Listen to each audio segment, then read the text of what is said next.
And we're back! Sorry about earlier. I originally planned to stream Starwell right away, but then Cover did stuff and I had to ramble about that for 1.5 hours first. But hey, we're here now, and so is Firefly. Fucking finally, I've only been waiting since 2.0 for her release. So yeah, that's basically the plan for today. Absolutely wail on Firefly until my bank account is screaming and begging for mercy. And do this. Farewell Penacony, unconquered. Whoopsie daisy. Too trigger happy that Topaz. Wait. Oh, right, I forgot about that. Right, we get a free Trailblazer. Neat. Some free pulls. Gonna have to click away all the early access. No, we can unlock that naturally. This is such a cool splash art, holy shit. Right, still the code thingy. If anybody wants to use it, feel free. I'm not gonna stop anyone. Goodness gracious, there's so much shit to click through again. Just click away a notification, so they don't bother me as much.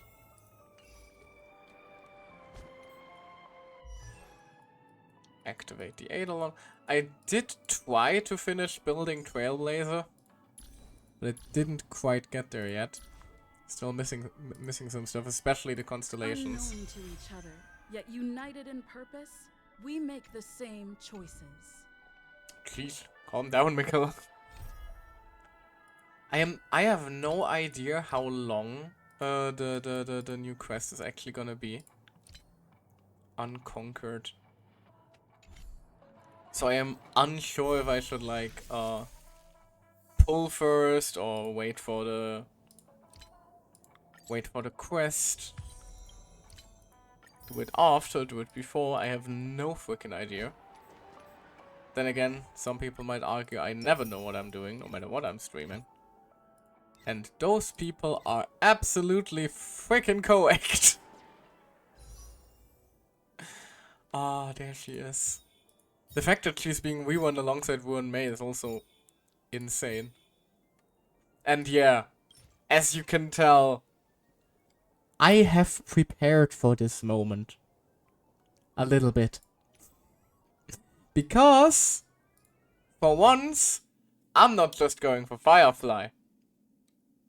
I am going for this. Because, extra turns are kind of fucking insane, aren't they?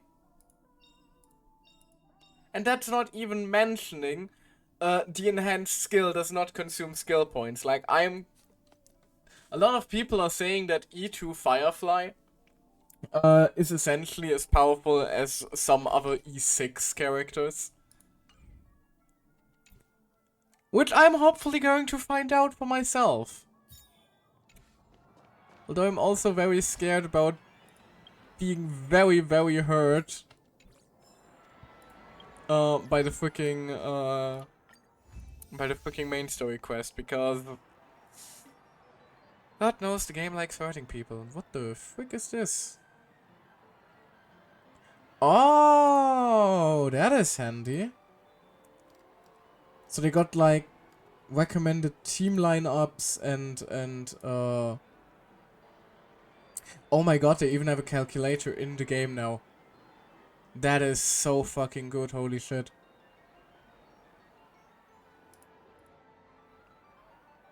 For everyone? Right, for everyone. They have recommended light cones, backup light cones, even key stats? And they even track this shit for you. Holy shit, that is so good. That is so fucking good, oh my god. They even check the main stat recommendations, recommended allies. They are just tracking everything. Oh my god, that is so good. That is so insanely good. Oh, and they also just don't really bother showing you characters you don't have. That is an insane quality of life of life change.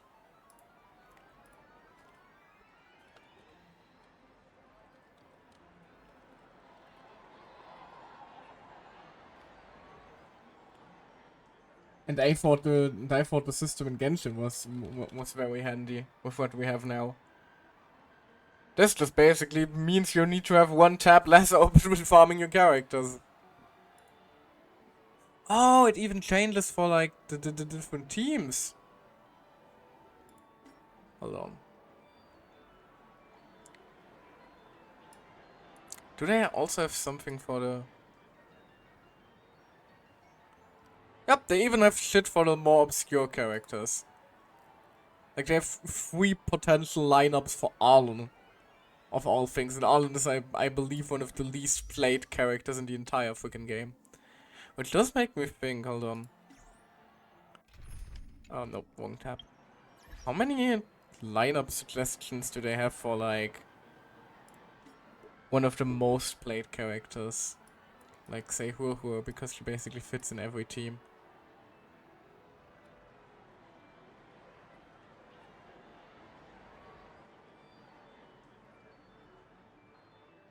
Oh, and they also immediately tell you that you're still missing some key trace levels. Oh.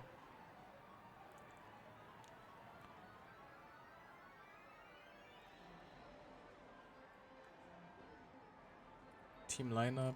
Okay, so they always have like 3 core lineup ideas for the characters. They also, yep, even for characters that have been out for like couple of hours. And pre-farm guides. Oh my god. Instantly. That is so fucking good. And even a link to just open the tab right in the browser if you don't, if you need it. If you want it on a second screen or anything like that. That is fucking insane. I wish we had something like that for Genshin.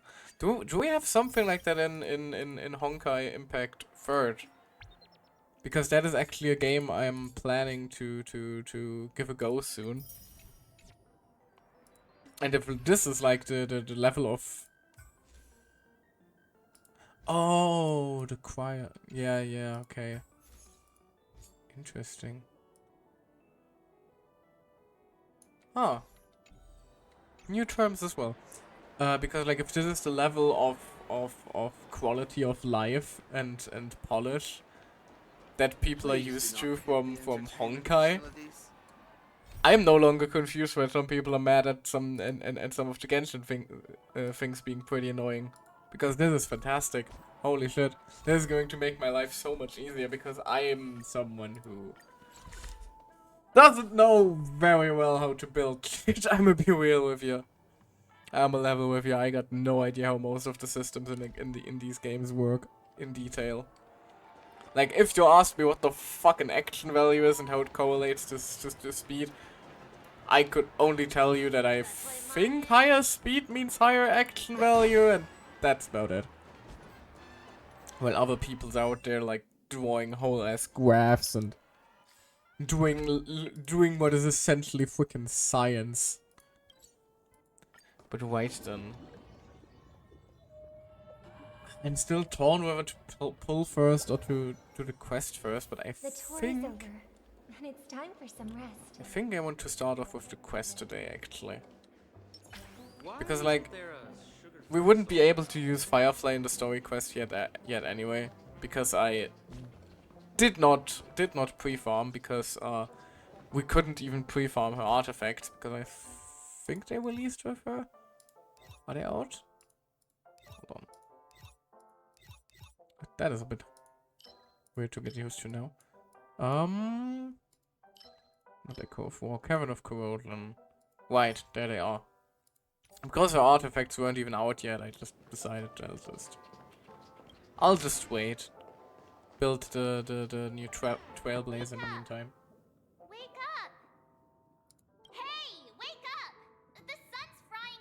The sun's frying my what? Are you okay? Can you hear me? I didn't hear a peep from your room, and it really freaked me out. White, this is basically just white after the whole Sunday situation, isn't it? Because there... I think there was some conclusion to it, but not a whole lot. The story kind of just ended there, which was a little odd. Whoa, this conversation is suddenly deja vu. What are you talking about? Are you still half asleep or something? The Order's dream is over. Is it? Is it really? I'm still not too sure about that, Marty. I'm gonna be real with you. Even though it's been a day, I still break into a sweat when I think about it. Our trailblazing expedition almost ended in Penacony. Only a day, huh? I'm so jealous that you got a good night's sleep. I was traumatized and too scared to even close my eyes. I thought if I fell asleep, I'd never wake up again. Aww. Oh, you left dark circles in your eyes. No, where are the others? They've already left, leaving this kind-hearted girl to wake you up. You owe her big time. Aw. The Stellaron was sealed while you were sleeping. The ordinary I hope the people audio in is fine, by the way. Penacony have no idea what happened. Yeah, looks like They it. just feel like something's missing from their memories. The family's official statement was like, the Charmony Festival was attacked by an unidentified Stellaron and came to a halt. After all, they can't just reveal the truth about the Order. Yeah, that would probably cause more issues than it would Now, solve, all the wouldn't it? major lineages, except for the Oak family, are dealing with the aftermath. The family has invited the crew to the Radiant Feldspar as witnesses for an important meeting. Oh, we're actually gonna meet all the family heads. Everyone's That would be waiting cool. for They've you, been teased so for a while hurry now. up and pack. We're leaving as soon as you're ready. Cause like I think like in the with the stickers and all that jazz, the other family heads were already teased a lot. I mean, I'm not sure if I even have all the stickers. Hold on. Where's the menu for that? There. Dreamscape Pass. Nope. Still gotta go through all these sometimes. Is this the... No.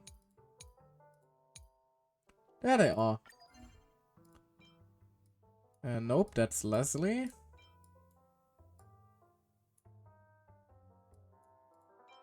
Like Gopher Wood.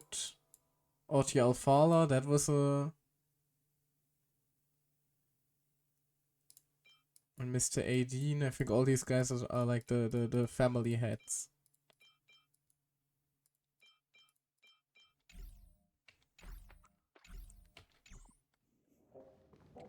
Although I'm worried they probably got After all this NPC-ified. craziness, nothing is better than staying safe in reality.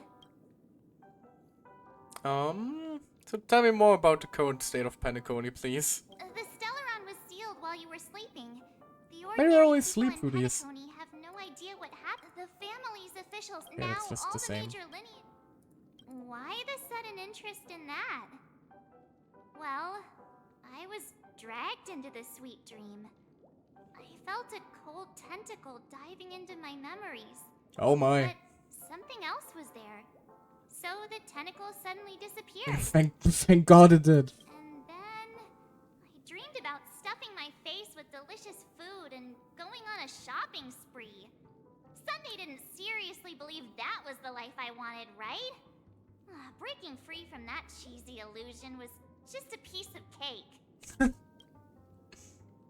It's a massive airship, and it's awesome. Most massive I heard airships it's never are. shown to the public.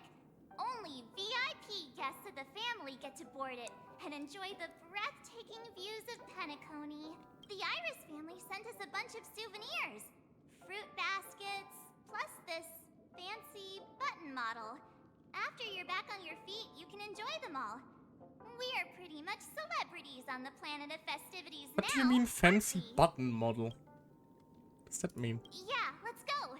We've got some time before we board the ship, so let's catch up with everyone at Dream Jolt Hostelry. Oh, that's actually an option. Holy, it's an even option with an... Oh, baby. How extravagant. Just like Epsilon. How was it? Did it live up to your dreamscape expectations? You already asked that when we first got here. Yeah, and you said no back then. But after all this madness, I'd say you've grown fond of it. I'm sorry, I'm just... Every time there's an angle like this, I'm reminded by how absolutely teeny tiny small Silverwolf is.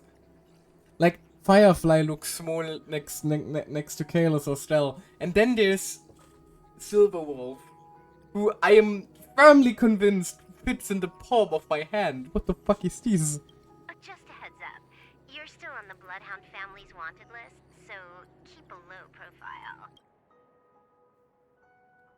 And this time, it's Firefly in the picture, not Sam. That's gotta be a whole new experience for you, right? Indeed. In Kafka's words, that's also a missing part of my life.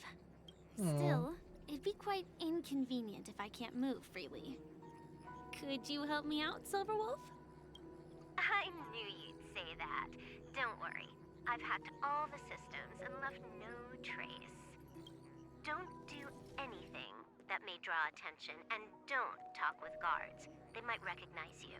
Keep these 2 points in mind, and you can go wherever you want, unbothered. Thanks, Wolfie. Thank you. No problem, Miss Samuel. Samuel. I love this fake name. Now that we're done here in Penacony, what will you do in your free time? I hear the Genius Society is here. How about we go stir up some excitement? Aww. Well, you know my script isn't over yet. I was about to say, they're friends after all. The Stellar 100 family is real. I didn't bring you back to hear an answer like that. Don't worry. The script says that I'll experience 3 deaths, but also receive an unforgettable reward on the planet of festivities. Oh. How will I know if I don't try? All possibilities exist until the outcome actually happens. You may not realize it, but you have a bad habit. Whenever you seem to be asking a question, you've already made up your mind, and no words will dissuade you. Anyway, Kafka asked me to pass on this message. If you see anything fabulous in Penacony, get one from me too. Just swipe my card, you know the pin. Aww. She didn't specify anything, but I guess she means a dress, coat, sunglasses, or... She does love coats. You know better about fashion than I do. Sure, I'll keep an eye out. There's tons of options at OT Mall. Do you think she'll like trinkets, like hair accessories or brooches? Oh, please, I want fan art of like Firefly coming back with gifts for Kafka now.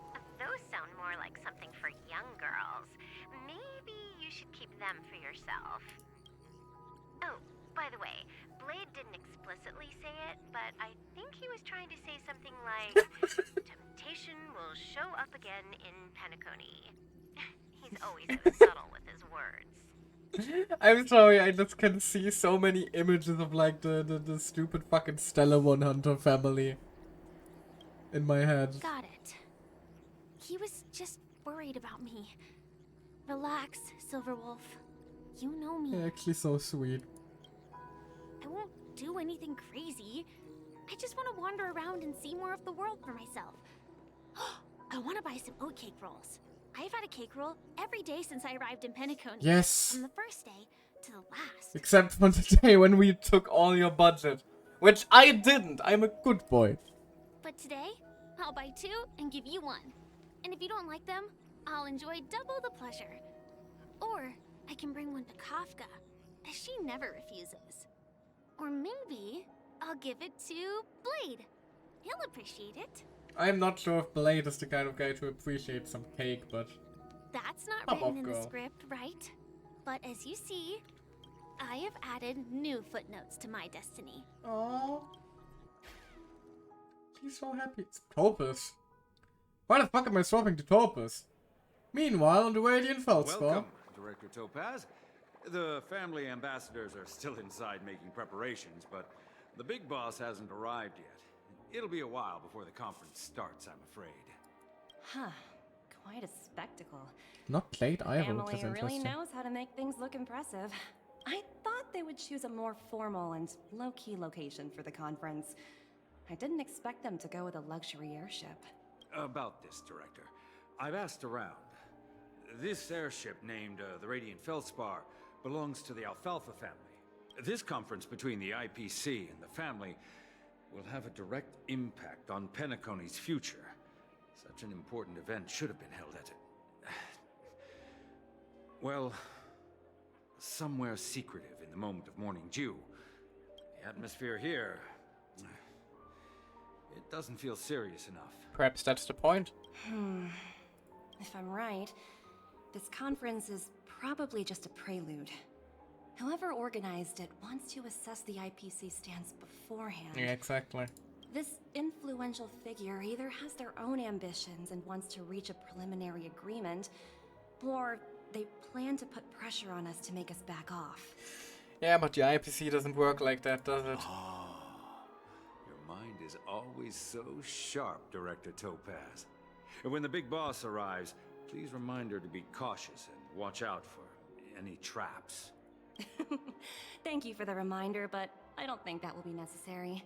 When she's at the table, it's the others who need to be cautious. I was about to say, from what we have seen from Jade, they ain't she ain't the one needing to be careful. Just tell everyone on our team to stay focused on their tasks and not worry about the negotiations. Oh, got it. I'll do it right away. Oh, and one more thing. Don't call Miss Jade Big Boss in front of her, or there will be serious consequences. I mean, really serious. She means murder. Got it. Thank you for the reminder, Director. Yuri switched to Topaz the advisor. Huh. I did not expect suddenly... Are those two thrushes stacked on top of each other in a fucking pool? Oh my god, I can get in the pool. Hi? Are you two like... fucking? What is he doing?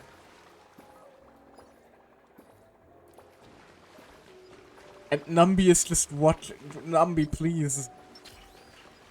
No, Numby really likes to watch, apparently. This feels weird. There are two fucking trashes here and Numby likes to watch. I don't like that. Looks. Numby has taken a seat on the cuck chair and I'm not sure how to feel about that. Numby, please. Can we actually, like, see the... Ah, okay, no. Ah. I thought maybe we would be able to, like, see the... Oh my god, there's even more torches. They're just vibing in the pool. Maybe we would be able to... I tripped and fell. There are both a bird and a spinning balloon down there for some reason. I'm not sure how to get to those. I keep getting distracted, sorry. I'm literally like a dog looking for a squirrel constantly. What I've been meaning to say is it's a bit sad that we don't like see the layout of the golden hour under us or something like that. It's basically just well, there does seem to be a little bit of it back there, but it... Oh damn, the skybox is actually moving. That is cool though. It does give the impression that we're actually moving through the skies. Albeit at a low pace, and does look like we're just rotating, although I'm not 100% certain on it. Would be an easy way to give the illusion of movement though. So props to the devs, I suppose. None of the important figures have arrived yet. Huh. Looks like the conference won't be starting for a while. such a bustling place. I think I'll take a little walk around. Alrighty then. Let's look around, shall we? Ooh, donuts. Oh!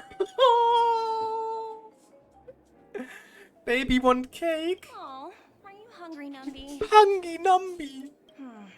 Food in the dream. Shouldn't taste bad, right? Toss a potato fry sundae to Numby. Toss an oak cake roll to Numby. Toss a float disc burger to Numby. Numby! Oh! After eating the oat cake rolls, Numby seems a bit uncomfortable. Ooh. Oops. Oh Not to your no! liking, huh? Sorry. I'll treat you to a nice meal once we get back to reality. Can we feed him something else? No, I made Numby sad. I'm showy, baby.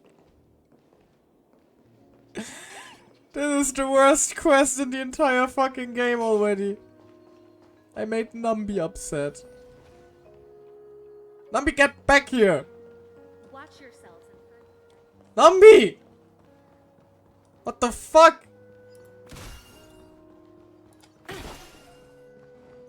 Little shit. Stay at my side a little. Numby! Numby, stop! Bad piggy! Ah, they're very useful and all for open world, but like when I'm trying to focus on the quest, the pig suddenly getting the zoomies and running off is kind of inconvenient. Watch yourselves in front of the IPC. Don't you dare embarrass me. Yes, Numpy, don't worry, I got it, chill. Ooh. You alright now? Alright now, little buddy? You chill? We chill? Good, we chill. Should have fed him something else. He did not like those cake rolls. Numby! Behave. This looks like a kid's birthday room. Oh no. It's the sparkle buttons. So many buttons. How many centuries would it take to press them all? Hi, Sparkle. Didn't expect those pooches to actually recycle them all. Huh? What are these?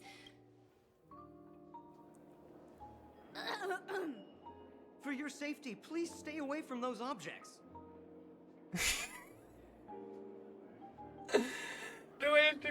The way she fixed her voice. What the fuck? Sparkle, I'm afraid your cover is already For blown, my sweetie. safety? Are these buttons something dangerous? Not exactly. Lately, there's been a prankster in the Sweet Dream who's been handing out strange button devices to anyone he meets. Gee, I wonder who that might be. According to those involved, he said something like, "Just press this button and all of Penacony will explode." Luckily, no one believed him.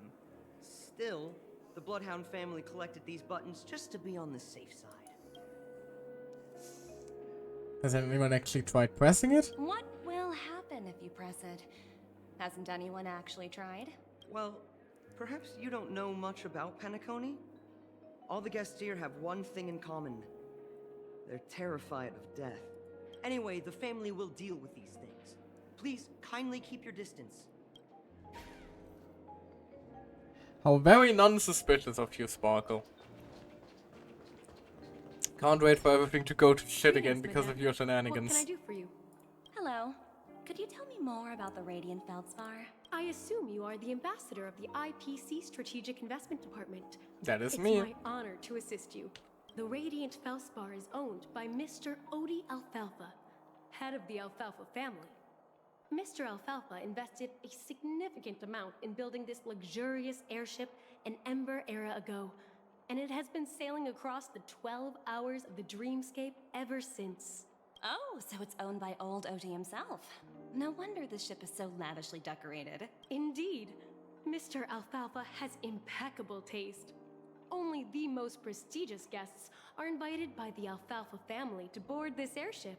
Please allow me to continue my introduction. The Radiant Felspar had been cruising over the Sea of Dreams in Penacony for an entire Ember era. But its voyage was temporarily halted due to the recent reverberation. You mean Sunday trying to kill us all? Reverberation? Such a formal way of putting it. You're really downplaying the whole thing. Yeah, basically. I apologize. Please continue. Following the previous reverberation in the Sweet Dream, the Radiant Felspar had to suspend its voyage temporarily. Thankfully, the factors that disrupted the dreamscape have been resolved. However, due to, well, certain special reasons, the Charmony Festival, originally scheduled at the Penacony Grand Theater, had to be temporarily postponed. Certain special reasons. You mean the attempted revival of a dead god? So, You know? Mr. Alfalfa suggested relocating the Charmony Festival to the Radiant Felspar, taking this opportunity to announce the resumption of the airship's voyage. Guess that could work. Well, that would meet the family's needs and also create momentum for Mr. Alfalfa himself. Quite fitting for a legendary tycoon like him. Thank you for explaining matters to me. Goodbye. Goodbye. Or just mad at Numby. Hello? The talent motivation department? Again? Internal review? Will it ever end? I'm working on a major project. I don't have time to squabble with you guys. The way I handled the Urillo case was approved by senior management, and all of the project logs and calls are complete. Can't you check them yourselves? He's still in trouble from Bellabot. I just don't understand. Why are you so fixated on this minor case and constantly escalating it? Seriously, what's your purpose? Sounds exhausting. Why not just hang up? In my opinion, Oh my goodness. handled that project How quite well. cutscene for introduction, A huh? little ball of ice in exchange for the Astral Express's good favor. Oh, Numby is Not a bad horrified. deal for the department. It's been a while, little Yelena. I've been looking forward to working with you. Never imagined this day would come so soon. Oh my. Trouble. You can tell me anything. Just like old times. It's been a while, Madam Jade. I'm honored to have the opportunity to work with you. It was a tension day. My goodness gracious. Also, Numby is horrified of her though. Oh, poor baby.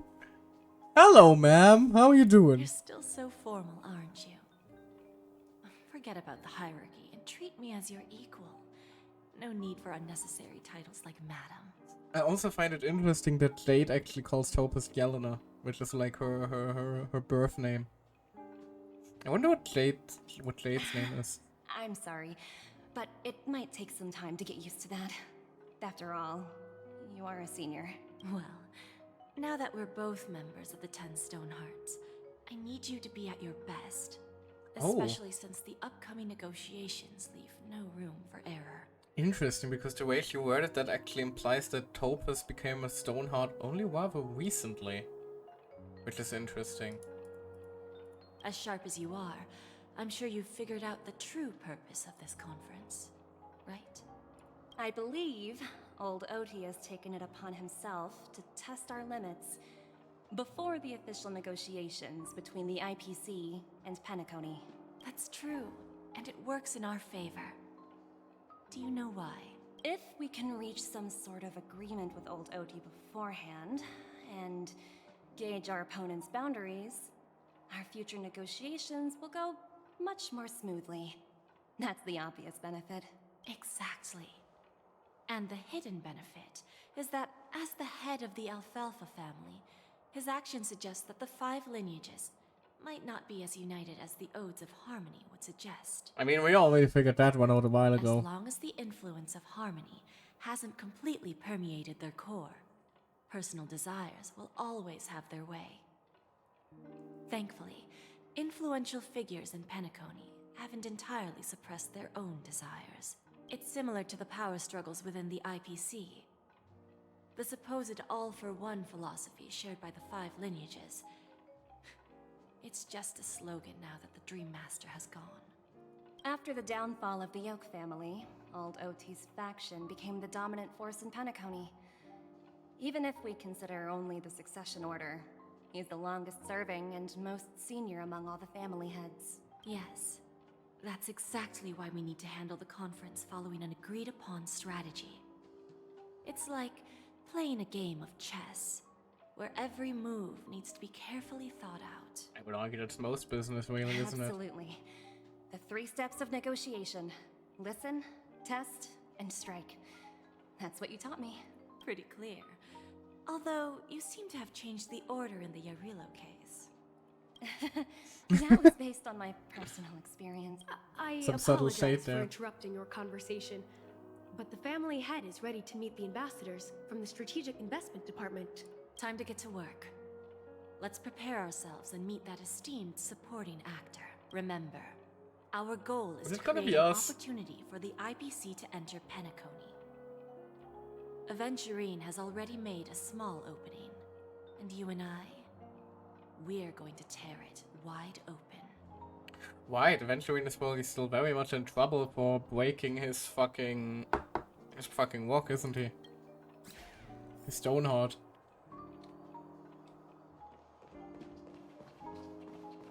I wonder if they're going to actually address that. Or the thing is, did that actually happen now that like it was all an audit dream and stuff like that, you know? Oh damn! Welcome aboard my ship, the Radiant Feldspar. Smart and charming ladies. Huh. And here I was thinking boy would end up getting NPC'd. Nope, he actually has a unique model. Please, have a seat. Let's have a pleasant conversation. That is very cool. That's extremely cool. Hello there, sir. I must now move very slowly because for some reason games sometimes insist on doing that. Welcome aboard, my dear ladies. Forgive me for any lack of attentiveness that might have led to a lengthy wait outside. Oh, worry. I had a chance to feed a pig some snacks. No problem at all, Mr. Alfalfa. It's my honor to meet you in person. You may not be aware, but the book Odie Alfalfa, the biography, is a must-read for all Strategic Investment Department employees. After all, Ah, flattery. to many, you are the legendary figure who single-handedly built the Penacony economy. I expected no less from the 10 Stonehearts from the Strategic Investment Department. You're definitely skilled in the art of conversation. Also, I think he's a Pepeshi, isn't he? It's weird that he looks so different from all the other Pepeshis. Is he that old? I mean, his name is literally Old OT, but like, you get what I'm saying, right? Most Pepeshi do look rather young after all. Very childlike in most cases, and now suddenly here's this old man. I always enjoy talking to smart people because we don't have to beat around the bush. We can just get straight to the point instead. Since I invited you IPC ambassadors on board, I'm sure you've figured out the topic I'd like to discuss, yes? The future of Penacony, if I'm not mistaken. Precisely. Those few words represent a terribly complicated situation indeed. The voice actor seems familiar. Who is that? Hold on. Can I find that real quick? Is that like already on the wiki or something like that?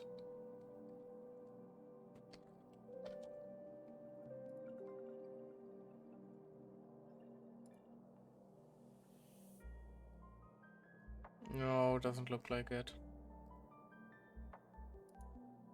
Let's take that golden-haired guy who's not showing up, for example. He put in great effort and almost got himself killed. But what was it all for? Yeah, it's a bit mean towards the little Aventurine, isn't it now? Wasn't it eventually to create an opportunity for you IPC to regain control of the precious Astana?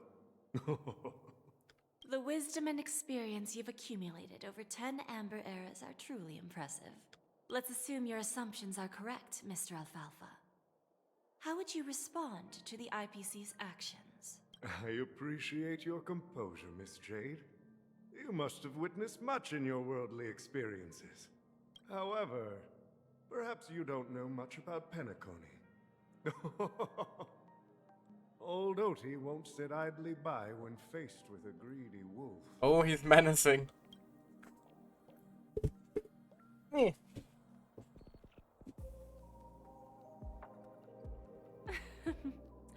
Please, go ahead. I'm all ears. Grandpa's actually scary, oh no. Then I'll be straightforward. I requested this meeting before the official conference to dissuade the Strategic Investment Department from trying to lay a finger on Penacony. If you back off now, you can make a smooth exit and prevent the IPC from losing face during more important negotiations.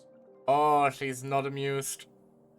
One of our P-45 executives was attacked and nearly killed in the dreamscape. The IPC can't simply ignore this incident. Moreover, considering the turbulence during the Charmony Festival, Penacony's credibility has taken a hit in the public's eyes. Despite your determined attitude, the issues plaguing Penacony are real, are they not? You use the term real, Miss Topaz, but let's not forget that this is the realm of dreams. If you want to succeed here, you need ambition and unconventional thinking. Curious about how I plan to respond to the IPC? Well, I don't mind sharing. My actions will help Penacony take a significant step forward by self-listing and going public. Going public? If I'm not mistaken, you want to bypass the IPC and go public on a universal scale. Huh. Interesting. Precisely. Instead of watching the IPC gnaw away at Penacony, I'd prefer to open the doors of the sweet dream to the entire universe. Starting today, anyone in the cosmos can become a shareholder of the land of the dreams. This is the path of harmony I'll choose. United as shareholders, huh? That's not a recipe for disaster at all. This reform should have been implemented earlier, but unfortunately, the Oak family were a bunch of blockheads blinded by order. Their level of intellectual flexibility doesn't even come close to an old fellow like me. Thanks to the little reverberation earlier, the biggest obstacle between me and my reforms has been eliminated. Oh, he's very opportunistic, isn't The he? Alfalfa family will publicize the financial results of Sweet Dream Paradise, so that the entire universe can see that despite the catastrophe, Penacony still holds immense potential and opportunities, and that the family remains confident in its future. Oh, they don't like this. Crisis and opportunity are two sides of the same coin. So, you've been waiting for the right moment for Penacony to regain the spotlight. And if Penacony should seize this opportunity to overcome adversity, even if the IPC tries to intervene, every move we make will be scrutinized by trillions of people. Now I'm convinced that you've indeed familiarized yourself with my biography, Miss Jade. So, about your next move. Please, consider it carefully. Indeed. We need some time to digest such a wealth of information. I suggest we conclude the first half of our conference, Mr. Alfalfa. Please allow Topaz and me to confer privately for a few moments, and to respond on behalf of the IPC later. Of course. Take your time, dear ladies. And we're just gonna leave the room and instantly be like, what a fucking asshole. The Alfalfa family had a meeting with the IPC? Oh hey, we're actually hanging out with the gang. I got this information from a message sent by that IPC ambassador. He said it was to return the favor. It's not hard to imagine. Penacony today is pretty much like the frontier prison it once was, with external forces casting greedy eyes and the undercurrent of order lurking within. Instead of falling into a situation where they are plagued by both external and internal threats, Penacony would rather take a step back and invite the IPC to negotiate at the table, ostensibly to cooperate, but in reality, to secure more opportunities for their own survival. Well, no wonder they sought the mediation from the Astral Express. In your opinion, who should we stand behind? I wonder if we'll actually get to make a choice here. I don't think the followers of the Harmony are completely innocent victims in all of this. For reasons unknown, they have a strong desire to smooth things over, which leads to speculation about their motives. If either the family or IPC were to assume full control of Penacony, it would return to its previous illusory dream of hedonism, and the efforts of those previous nameless would once again go to waste. There you are. Did you rest well? Not at all. I didn't disturb you since you were in a deep sleep. Oh, she looks so embarrassed. Feels like I had a real long... Where's Himiko? Ah, she went to negotiate with the family as a representative of the crew. Yeah, okay, fair. Us Fair. once her arrangements are ready. Yeah, fair. Himiko is probably the smartest option for any negotiations. I tend to think with my baseball bat. The family branch from the Montour system soon arrived and swiftly took control of the situation. Most members of the Oak family fell unconscious, but fortunately, their lives were not in danger. Oh, thank God. The mastermind behind the plans was confirmed to be Gopher Wood, the previous Dream Master. But by the time we arrived, he was dead already. And about Sunday? He'll face a trial. As for further details, the family would rather not disclose them. But he's alive at least, that's news. Ultimately, the public perceived the incident as an attack by evil forces targeting the Charmony Festival. They believe the family failed to safeguard the sweet dream, significantly eroding their credibility in the process. While quite different from the truth, this appears to be the outcome with the least impact. After all, you don't know who's awake Oh, and hey! pretending to be asleep.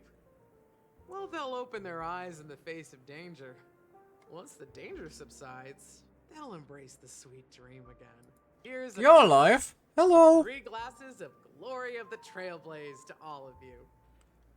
Where were you? Hello. Hello again. Yeah, it's good to see you all again. Although we might be saying goodbye again after this reunion. So, how's Gallagher? When will the Astral Express leave Penacony? We'll stay a bit longer, but not too long. So, this is our final meeting then?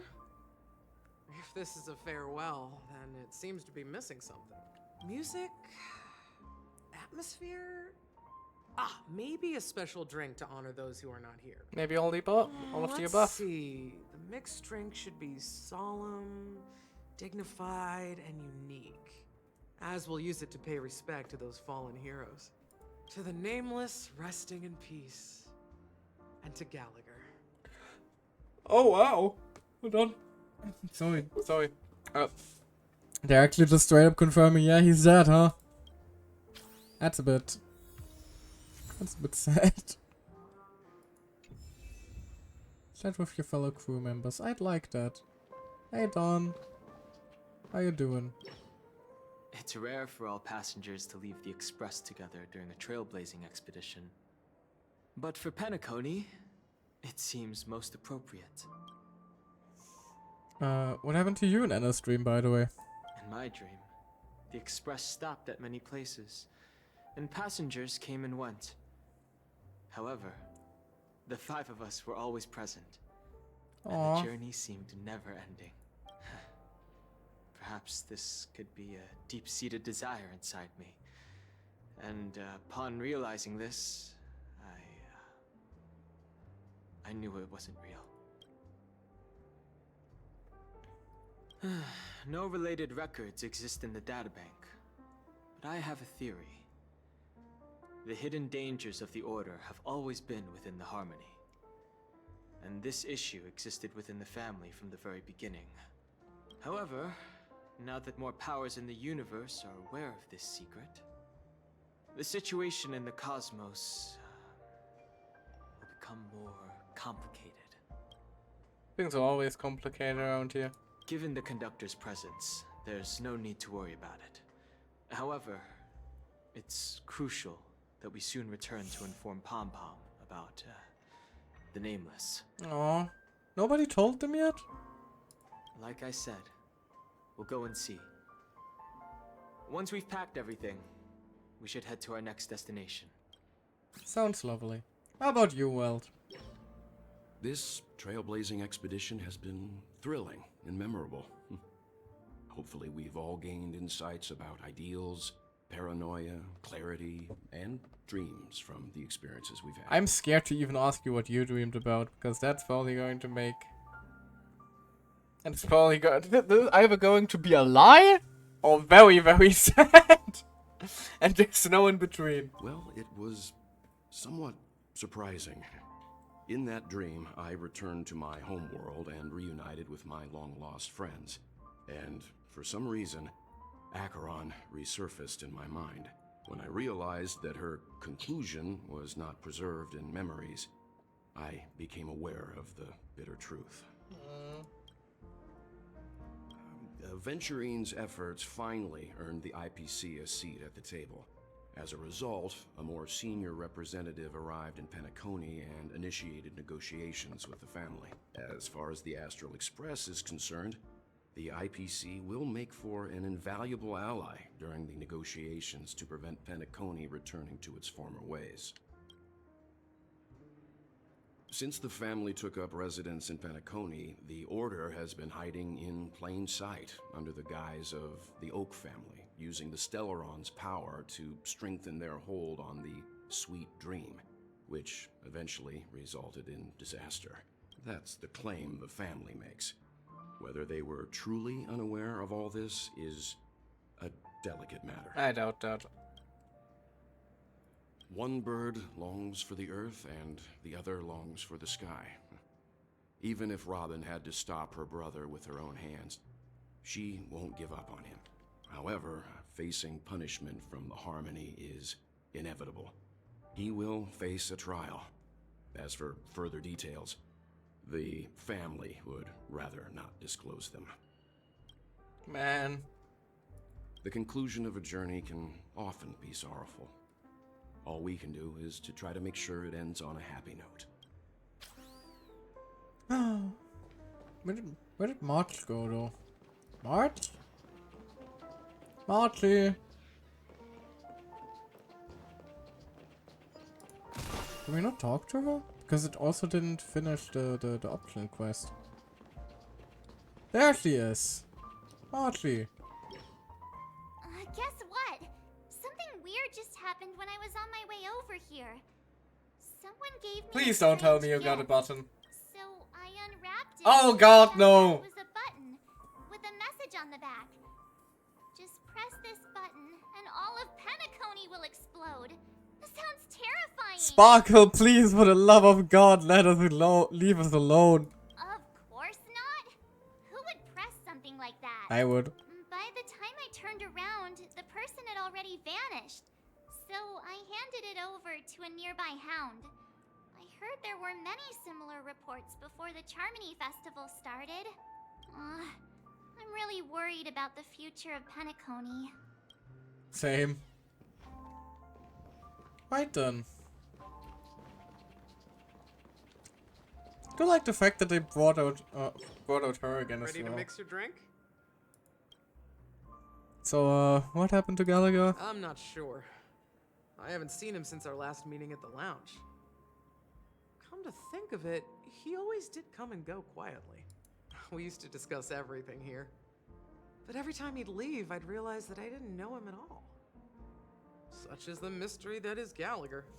As that comes with being fictional, I huh? have a hunch. Perhaps he's already fulfilled his wishes and won't be coming back. Let's mix the drinks then, shall we? Before we start, would you like to talk to your friends? We have plenty of time. Already did. No need, let's get started. All right, as you wish. Huh. I think I have an idea about what drink to make. Would you like it bitter or sweet? It's up to you. Choose the flavor that suits you best at this moment. Let's go bitter. Here's Bitter Dreams, the least popular drink in this bar. It's bitter and sour. Just like the harsh realities of life. Sounds like Gallagher would like it. Not a bad choice. Let's start mixing. Oh, I thought we might...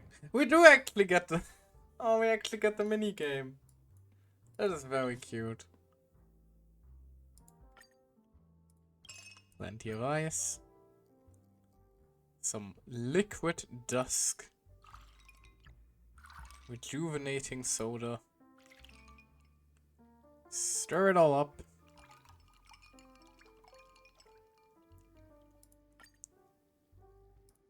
And a lemon slice. Death is a bitter truth, but what you did will be remembered by history.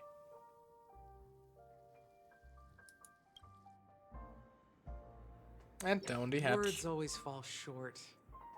If you want to bring closure to past events at this lounge, there's no better way than mixing a drink.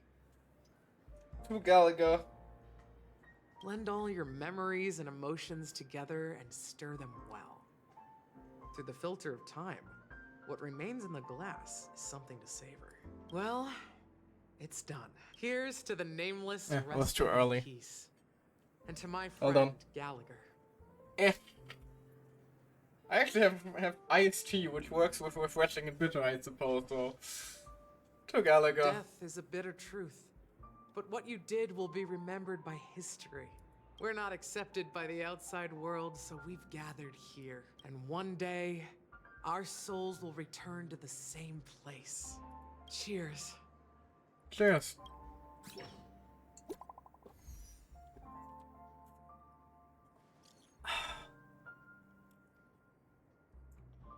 Guys, let's make our way to the Radiant Feldspar. I'll wrap things up soon. Let's meet at the aft pool in the stern. Roger, catch you later. What have you been up to lately, Miss Himeko? Finger guns? Hey, I was about to ask the same thing. The smug smile. It's a secret for now. Be patient, you'll find out at the opening ceremony. Hey! I can't wait. Thanks, Mom. All the flowers are dying. Well, that is a bit ominous, isn't it?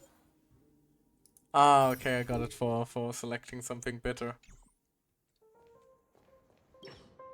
Oh, are you leaving? Oh, then take this with you. Aw, I actually got the drink. I've mixed more of this last special drink for you.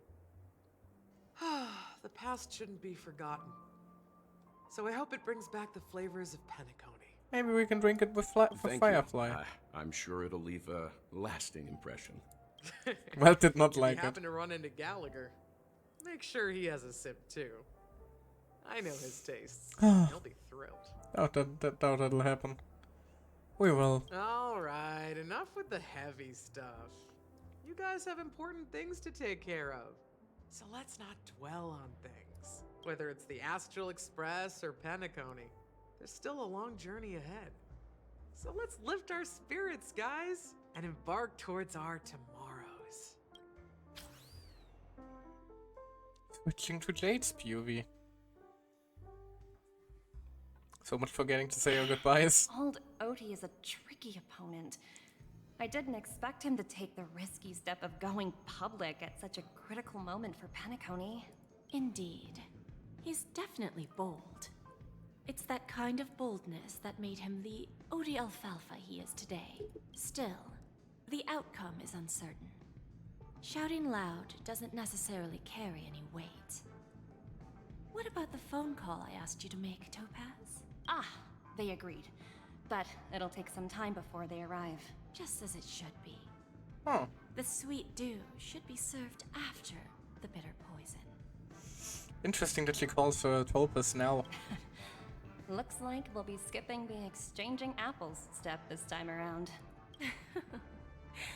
Now that we're dealing with a greedy merchant, a simple apple wouldn't make a difference. Well, I guess I included myself in that remark too. Now I'm a bit curious, Topaz. Do you think Penacony is a quality asset? Yes. Despite its recent calamity, Penacony remains a top quality asset within the cosmos. With good credit, lucrative potential, and promising prospects. Well, that's obvious. But what I truly wanted to know is, this project is obviously too bland for your taste, isn't it? That's true. I wouldn't be here if it weren't for Venturine. But despite that, you trust him. You even entrusted him with a cornerstone. Something as precious as life itself, to finish this gamble. Are you not in the same boat, Miss Jade? Without us playing along, your Jade Stone wouldn't have made it across the border so easily, allowing you to see all desires that flow through dreams to gain a bargaining chip in negotiations. That's why I'm willing to stake my Topaz Stone to cover for you. It's like one big elaborate game of chess. Once that kid sets his mind to something, nothing can stop him. Not even fate. Well, at least he's still alive, and that's the best outcome.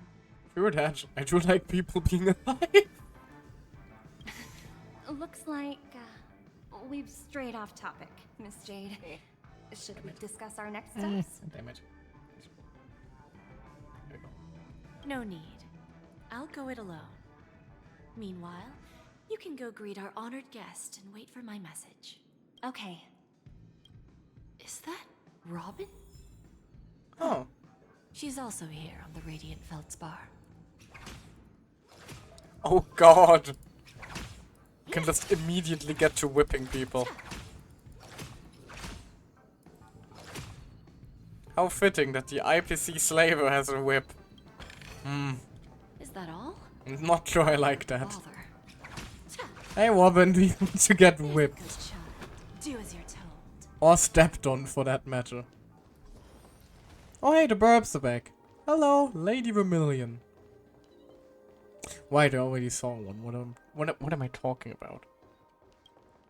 We already Greetings, spotted Miss one of Robin. these earlier. I didn't expect to meet you here. Miss Jade? Greetings. The opening ceremony for the Charmony Festival has been moved to the Radiant Feldspar, so I'm here making some preparations. How about you? Have you spoken with Mr. Alfalfa? I'm actually on my way to meet him right now. Do you know him well, Miss Robin? Unfortunately, I've never met him. I've only heard a few comments from the former head of the Oak family. Oh no. Mr. Alfalfa is respectable when it comes to business. But in other respects, I can't say the same. Where do you think the future of the planet of festivities is headed? I believe the sweet dream will see its rebirth. Just like the Radiant Feldspar resumed its voyage, the Harmony needs a new direction. Only by bidding farewell to the past can we actually sail into the future. There are no permanent allies or everlasting enemies. So let's both take what we need from this deal. Naturally. I'm looking forward to your performance. See you at the festival. See you later, Miss Jade.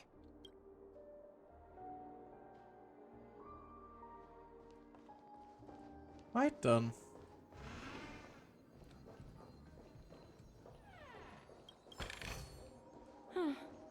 Not exactly eye-catching. I think up there then is where like the Oh hey, neat left.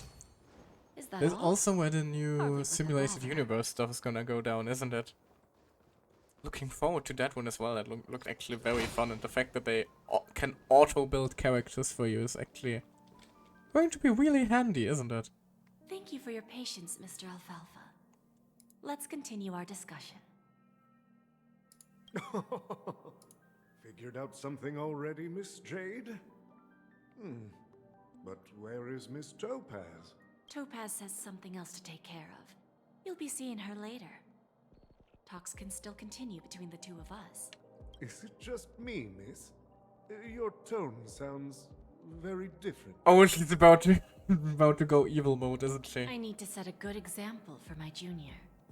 It's not a good habit to be too loose-lipped during negotiations, right? Now we can speak frankly and openly. Do you believe what I said, Odie?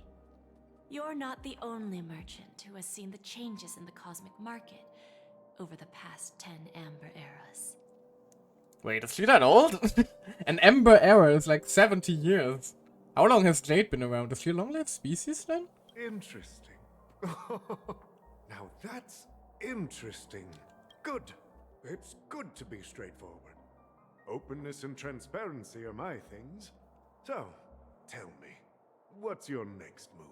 Unfortunately, I'd like to speak the harsh truth before laying out my plan.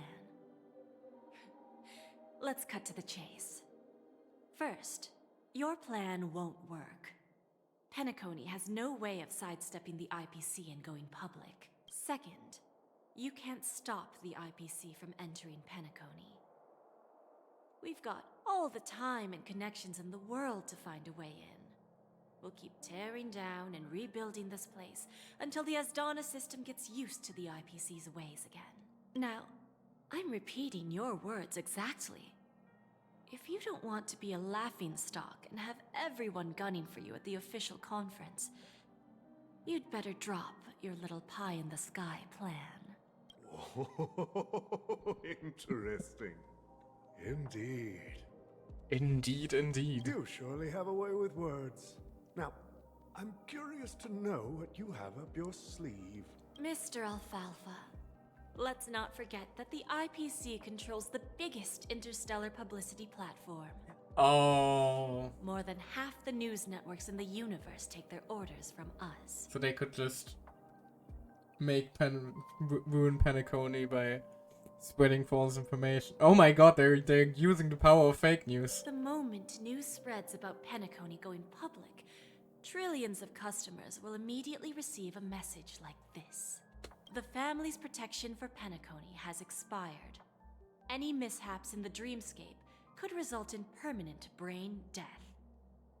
Holy shit, not the fake news. I'm afraid that is exactly what we're doing here. Also, hello, how is you? Thank you, I'm fine. I'm just a bit overwhelmed by everything else that's been going on today with the new Hololive and all of that as well. And now there's Firefly here. I didn't pull yet though. Saving that for later. Care to guess how many ways we have to turn alfalfa credits into worthless junk within a measly 24 system hours? With the entire cosmos keeping a close eye on Penacony, I assure you, it won't be too hard. So they're just going full on fucking financially ruining Penacony, huh? Cause I totally understand that. Hell yeah. Camera to right type Jade is so pretty. She is. But on the other hand, you know what they say about never sticking your dick in crazy? I don't think that you would survive flirting with this woman. Like, just a heads up. And then you came almost at the right time, I suppose. Still waiting a little bit until until I start pulling. You did not owe me. Oh, come on, we're all thinking it. Don't pretend that you are a saint. None of us are. This here is Honkai Star Whale. Yeah, but listen up. Like, listen, I'm just saying you won't survive. I'm not saying it won't be worth it.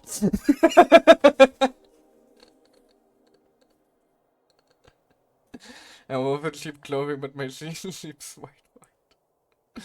Worth it totally then, yeah, absolutely. You really think you can pull that off?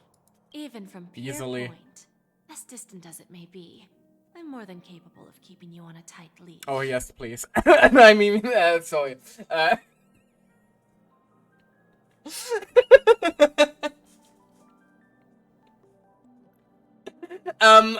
Anyway, moving on.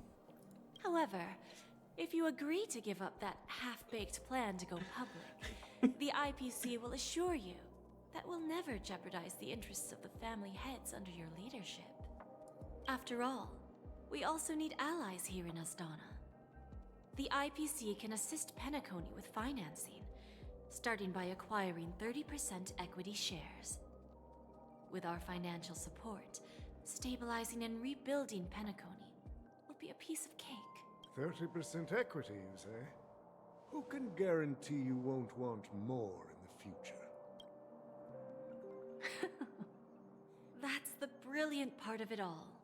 The answer is simple. No one. There are no guarantees. It all hinges on self-awareness and mutual respect.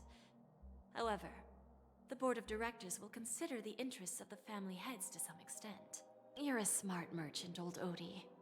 Isn't the whole purpose of this elaborate game to showcase your business acumen and seek more benefits for the family? It benefits us if we both take a step back. And if that's not enough for you, I'm pretty sure that another goal of making Penacony go public is to expand the influence of the Planet of Festivities and attract more customers. I understand your concern, and I have a solution for that, too. Fine. Now I see your sincerity. As the head of the Alfalfa family, I don't think I have any reason to refuse your offer. However, as their chosen one, I still need Good Lord. final answer. What's with family members and thinking that they are the chosen one of God? Good Lord, y'all have a God complex. Chill. Go ahead. I'm listening. When I was a child, I heard the adults recite the tale of the ancient Amber Era, about the ascension of Shipe, the Harmony, and the downfall of Enna, the Order.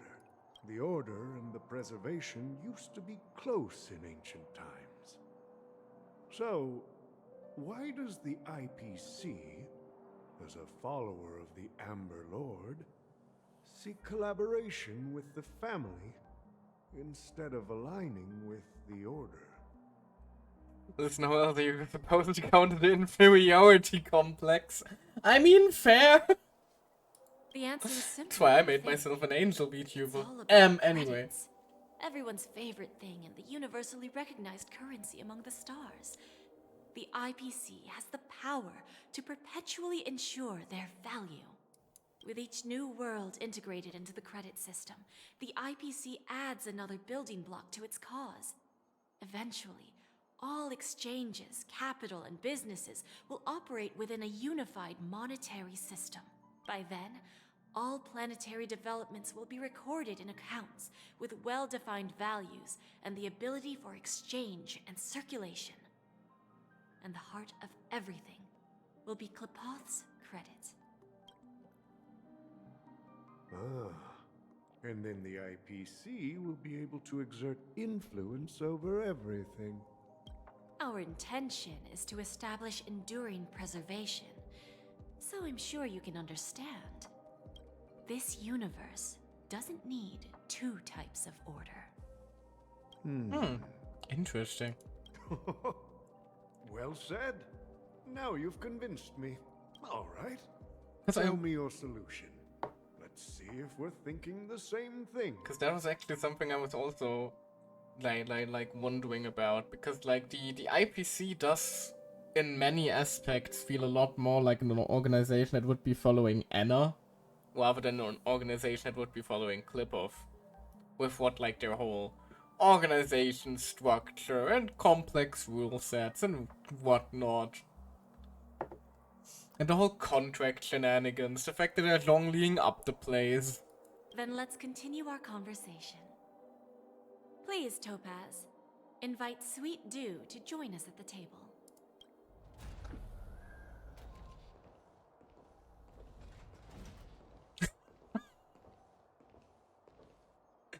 Really now? Thank you for your presence, Miss Himeko. So we're calling Miss Himeko Sweet Dew now. That sounds like a nickname Kafka would give to her. Goodness gracious, Himeko, can you stop attracting lesbians for like 5 seconds? I love your VTuber, to be honest. I like the Halo. It's very different. Thank you very much.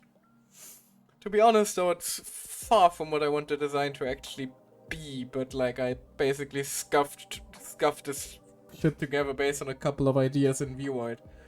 Like, if I had like time, money to commission someone, or any sort of artistic ability, I have so many ideas to like make this design pop a little more and to make my hair stop clipping through here. Ah!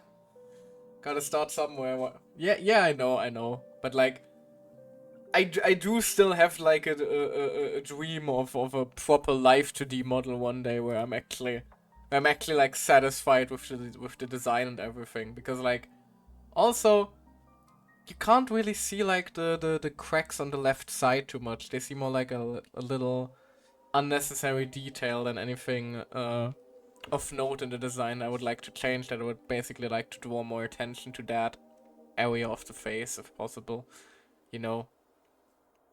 Because the idea is basically like, the idea is supposed to be shattered porcelain, but it doesn't quite come out. You know. Like a half broken, half intact situation. And yes, I do have lore. I just don't have enough people watching to justify making a whole ass lore video. But that's like the fun part about being a VTuber. You can basically LARP as your own OC while streaming. One day for sure. Maybe. Please allow me to introduce her to you, Mr. Alfalfa. This is Miss Himeko from Anyway, Astral back to Express, lesbians. one of the future shareholders of Penacony. Wait, we're gonna invest? I've heard so much about you, Mr. Alfalfa. It's an honor to meet you as representative of the Astral Express. This stunning lady is the navigator of the Astral Express? It's a pleasure to meet you. Oi. I believe everyone here is familiar with the general contents of the proposal. After this round of financing, the IPC is expected to hold 30% of Penacony's shares. What got you into streaming? Like, why did you start? I'm interested now that you're telling me you have so many plans. I mean, it's a long story. So do you mind if we save the question until the? I'm gonna save this question for when there's like a. Then, we're not in the middle of the action, if you don't mind, because it is a bit of a longer story. To the Astral Express, and recommend Miss Himeko as an independent director to honor the sacrifices and contributions made by the former Nameless to the land of the dreams. Huh. We're gonna become a shareholder in Penacony. While this decision isn't finalized yet, we are honored that everyone here recognizes the way of the Trailblaze. While the Nameless didn't embark on their journeys for fame or fortune, if this is the wish of both the family and the IPC, I will represent the Astral Express and fulfill my duty as a member of the board of directors. The entire crew has agreed to assist in the reconstruction of Penacony. Beyond that, in our future travels, we are committed to bringing the beautiful dreams of the planet of festivities to more worlds. Of course, all cooperation is based on one premise. The path of harmony in Penacony must not be distorted again, and such a tragedy must never recur. After the negotiations. There we go. Now I can now I can ramble. So, what got you into streaming? That's actually tough to pin down exactly, because essentially I've basically just watched shit on YouTube for like I think a literal decade at this point. So like, you know, gaming content especially was always pretty big in my life. And well, then there was this teensy tiny little virus thing. Don't know if you heard about it, you know, a couple years back. Might have set the entire fucking world ablaze for a while. And, well, it took a nosedive for a lot of people mentally, me included. But luckily that was also the time when VTubing, silly as it sounds, became became big. Yeah, I think I faintly remember exactly, yeah. And I don't know, it kind of just opened the floodgates. Oh, my hair's adding wonky again. Oh god, I just made it worse. But like, it just opened the floodgates because like, a lot of people that were previously like too shy to stream. There you go. I'm sorry. I really gotta fix that shit sometimes. Anyway, but like, a lot of people who were previously too shy or too or lacked like a good camera or anything like that, just started streaming because there was nothing else to do, really. Let's be real here. And I mean, I got swept up in the whole thing as well. Became a big fan of VTubers, and I kind of just loved the community ever since, because like the normal YouTube sphere, in quotation marks, always felt very hostile and very cruel towards newer people. And I always felt like the VTubing community especially was far kinder to smaller creators, or even like tiny creators who just stream like, I don't know, once a week as a little hobby at the side. Because like, it's... I suppose you could say because it's also more of a form of artistic expression, I would say. Between like the models and all of that, creating your own character and all that. There's just a certain level of artistry in the whole thing that classic streaming per se, I would say, lacks. Or I wouldn't say lacks, because that would be putting down normal streamers in quotation marks. But like, it was a new fresh angle that I liked a lot. And given that, like, even before COVID, I was already like big on Dungeons and Dragons, writing my own stories, and even occasionally a dungeon master for a couple of friends if I'm not suffering from terrible writing blocks like I am currently, but that is a separate issue. So like, I always did enjoy like creating characters, designing them, making little stories for them, and in a sense, VTubing just was a gateway for me to like explore that direction with at least one of my characters. It's funnily enough also where I got my name from, actually. Because, god damn it, fucking hair. I hate it. That's actually really nice, thank you. No, but because essentially the name Michael, especially in the weird name that I'm writing it, you know, without the H and the AE thingy, was actually the name of one of my first bigger, more serious D&D characters.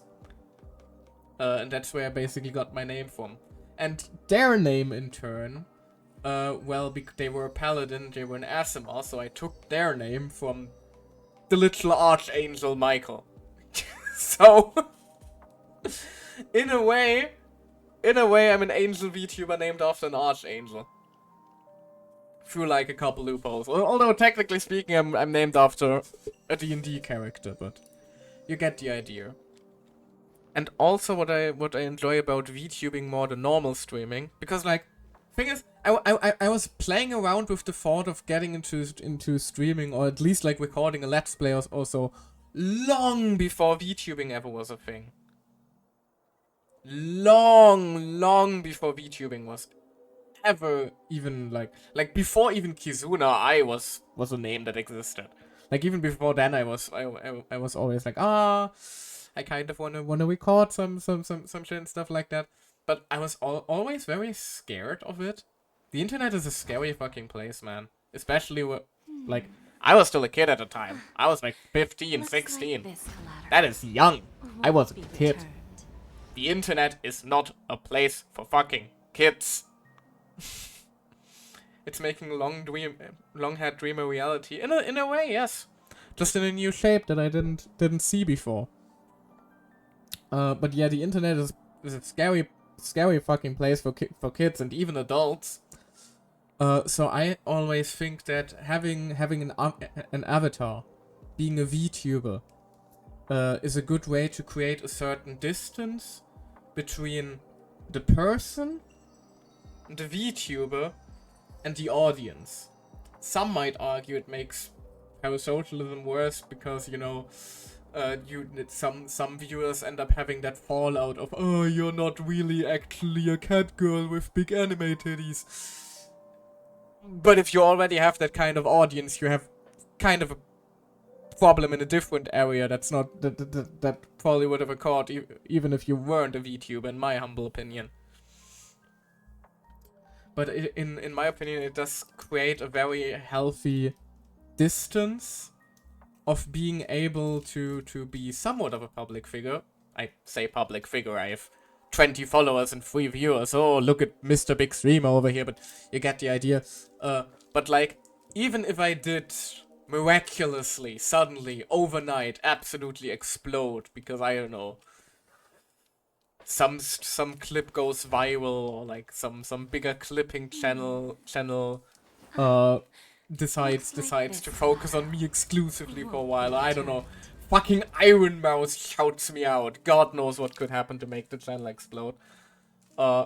Nothing of that is ever gonna happen, but you know, if it did, in the unlikely, impossible case that it did, I would still be allowed to have a life. As drastic as that sounds. I would be able to turn off the computer and be someone else again. Put down the name of Michael for a while.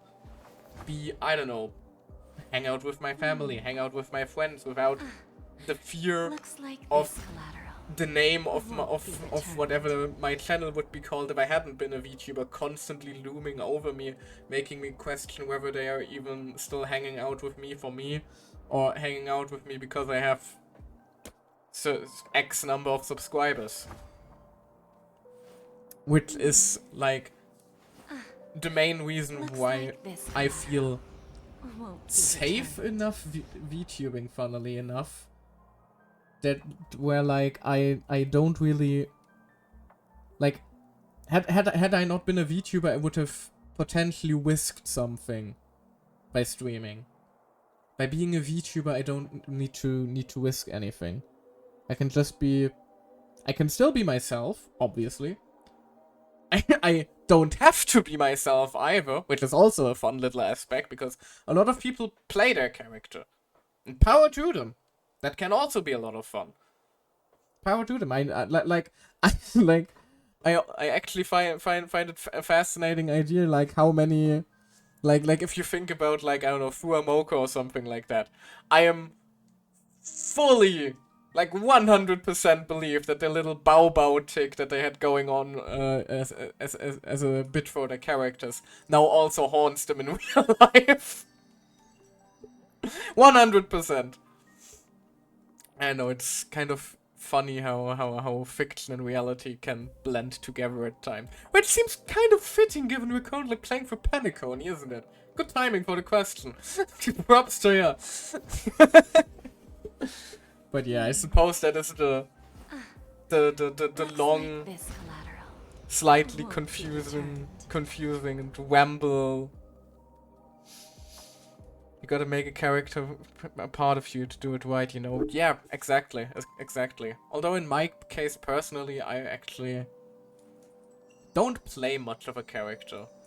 I'm still very much myself. I'm maybe funnily enough, even though even though more people, a lot of people say that they become more unhinged when they're playing a character, I actually have strangely enough, the opposite effect. I think being live and being like the angel VTuber actually grounds me a bit, and I become less hinged, less unhinged, I suppose.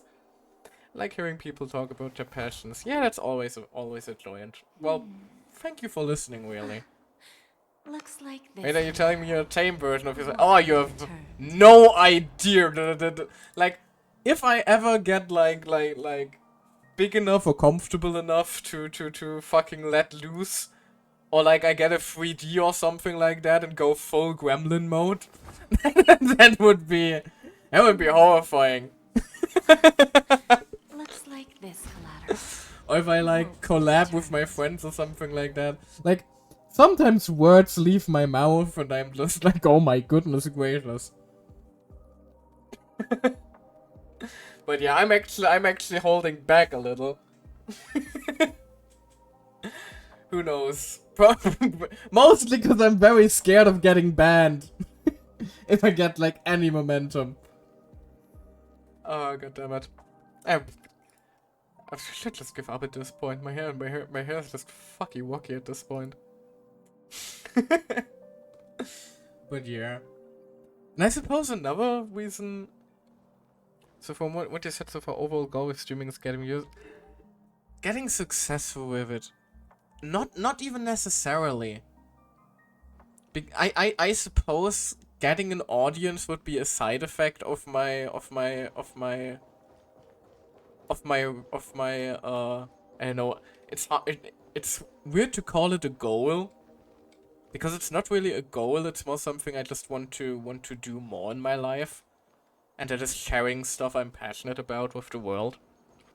And well, one thing I'm very passionate about is gaming, so I'm playing games here. And well, I usually stream single player games, and those are very hard to like really share with people, so what do? I stream them instead, because that way I basically have the Looks like this, collateral. I get to enjoy a single player story with other people in a roundabout way. Sure, I could probably be streaming it with people in real life, but then, you know, people sometimes lose interest, people stop hanging out and stuff like that. And in a strange way, by having like a rotation of people, like you, for example, you're not in every stream, I would assume. You're not in every stream. Obviously, nobody can make it to every stream. Or another friend of mine who I know often watches me currently doesn't have the time. I think they're probably asleep. They're probably just very EP. I wish I could, don't we all? But like, it just is an avenue for me to share stuff I'm passionate about, and also like experiment a lot. Because like I have a YouTube channel I use for the archives, and the fact that I have a channel, like the mere existence of hello, you has YouTube channel where you could put things and people might see things, that has actually been kind of good and bad. Good in the way of I have so much shit I would really love to do. I would love to play around with a chiptone software to make a cover of a chiptone song I like. Hololive has fantastic songs, a lot of them that mean the world to me, so uploading a cover of those sometime would be glorious. Maybe like, I don't know, the freaking Penacony songs. What a Penacony fucking karaoke stream. That would be fucking fun and hilarious. If only you didn't get struck down to hell by copyright law. Or I don't know, even fucking try reviewing a game sometime. That kind of content is always fun. Like, I have ideas for things I would like to try. The sad part is that now that I'm older, I have a full-time job. I don't have the time for all these projects.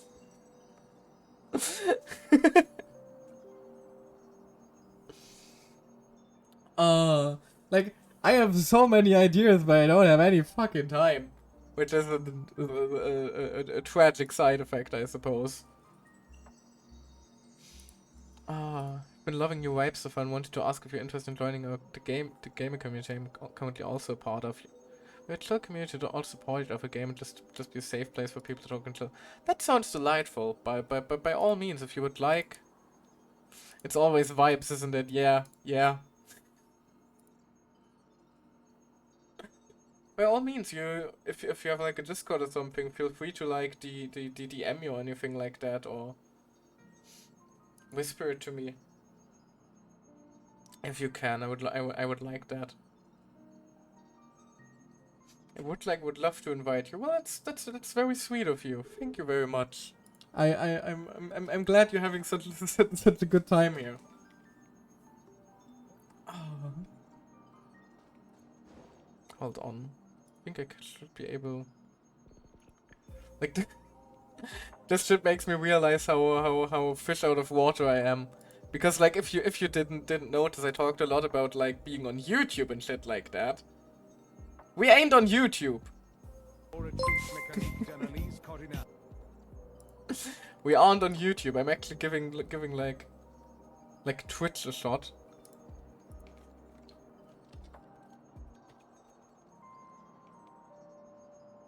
Ah, goddammit. Hold on. I seem to have to verify some things with Twitch because I didn't have a phone number or anything like that, which is a bit annoying. I think you could probably just post the I don't know. If you post a Discord link, it will pop up on the chat, which is why what I'm nervous about. Don't want that. Don't want any private invitations links to go public, if you know what I'm saying, because it would pop up on the stream, and I plan to upload the archive, and you know all those shenanigans. Yeah, I get that. Yeah, but yeah, as you notice, I talked a lot about YouTube, but I am very much fish out of water in the Twitch ecosystem, but Twitch just made it easier to stream with a more lackluster setup, if that makes sense. A little bit more scuff. Hold on. There's gotta be a way.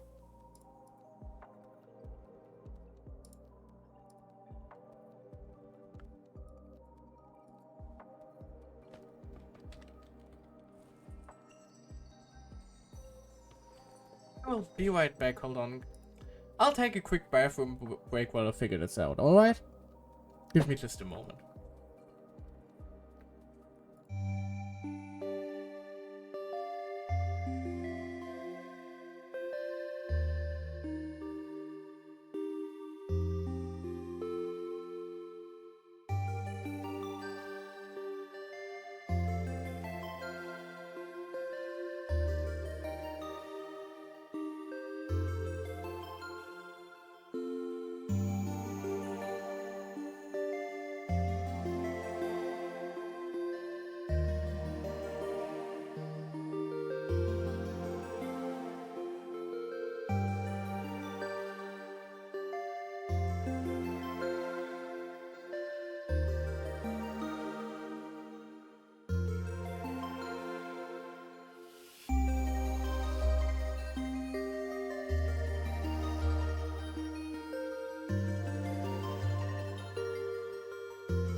And I'm back.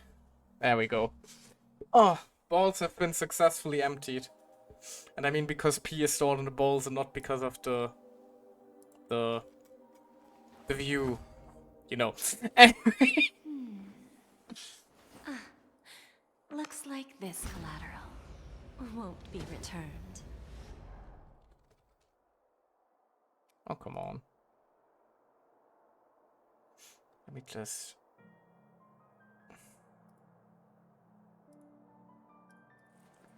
Hold on, maybe I can just enable Whispers from Strangers somewhere.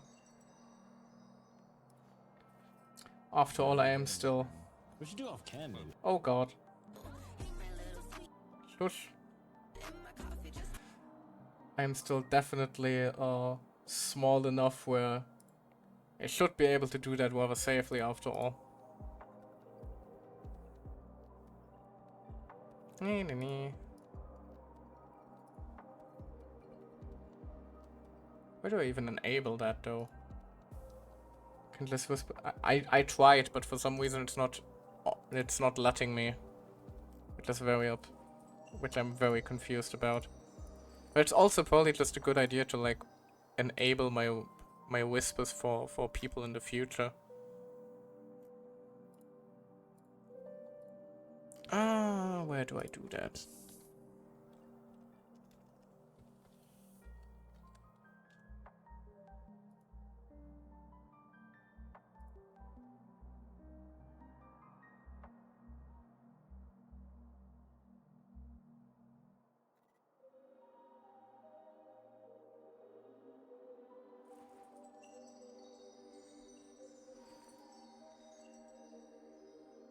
There we go.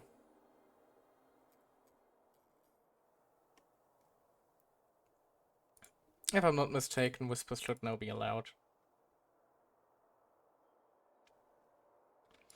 Now, where were we? Right, getting whipped. And nay-nayed, potentially.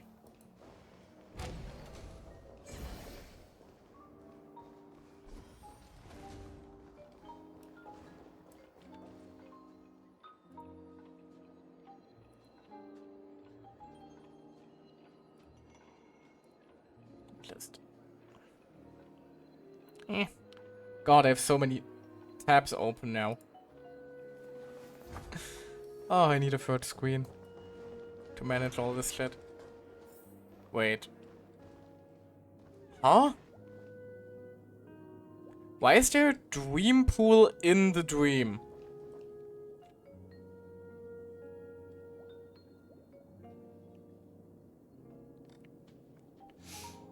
You have to step... No worries, take your time. I'll be here all night. Old OT is Maybe. in agreement. So the issue is settled, I presume. What about the remaining family heads? They will soon realize the situation. And thank you for the follow, by the way. I only just And got the old Odie notification. answered the last question. He Which has been represented weird with more that than lately. just the Alfalfa family. When should we schedule the formal negotiations? I'll handle the arrangements. It's all up to you. I'll step back and let you handle the negotiations and takeover. I won't be involved. Ooh. Little test for Topaz, huh? But Miss Jade, this is... Aventurine initiated this case, and you were his project partner. If that kid hadn't overplayed his hand, I wouldn't have been pushed to the forefront. I came here today to help you sort out the toughest issue. I trust you'll be able to wrap things up quite nicely, little Yelena. The fact that sometimes she calls her Topaz and sometimes she calls her little Yelena is kind of suspicious, honestly. It seems kind of... Of course, there won't be any problems. And please, give Diamond my assurance. Don't worry. Diamond has always trusted us. I'll put in a good word for you, and you'll have your P45 position back in no time. Like I'm very much not sure if Jade is to be trusted yet. Because, like, she does seem to care for Topaz, but it could also be, you know, in the way that a businesswoman cares for a valuable asset, or an owner cares for their pet. Radiant Feldspar. What a fantastic ship. now that my business is done, it's time for me to indulge in my own little hobby. Ah, you want to open a Bon and Jade exchange branch on this ship too? Opportunities like this don't come around often. Just look at the guests on this ship. Uh-oh. They're surely holding a Uh-oh. valuable treasures. Well, I'll take my leave. A pawn shop can't run without a boss. See you around, Topaz. I have one more question for you, Miss Jade. Go ahead. That dose of bitter poison. I'm curious as to how you found this information. I didn't find the information. It came to me. It was from a lady concerned with the future of the Harmony. In return, I've agreed to help her with something. But that's for later. We can deal with it after we leave Penacony. You see, that's what investment is all about. The seeds of opportunity are already sown. They only need a little bit of nourishment to take root. And then after, all we need to do is wait patiently. Like right now, for example. It's just about time my final guest boarded the ship. It's us. Probably. Firefly POV. Never mind. Oh no. If the IPC knows she's here, that's very bad. That's very bad.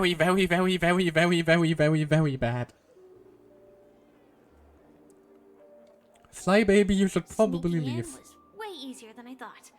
The family's security is as lax as ever. So, this is the Radiant Feldspar. I don't like this. So luxurious. A pawn shop that grants wishes. Is there No. Red flag, crimson, fly I'll don't. find out for myself if the rumors are true or not. Who gave baby a sword? Where's she pulling that thing from?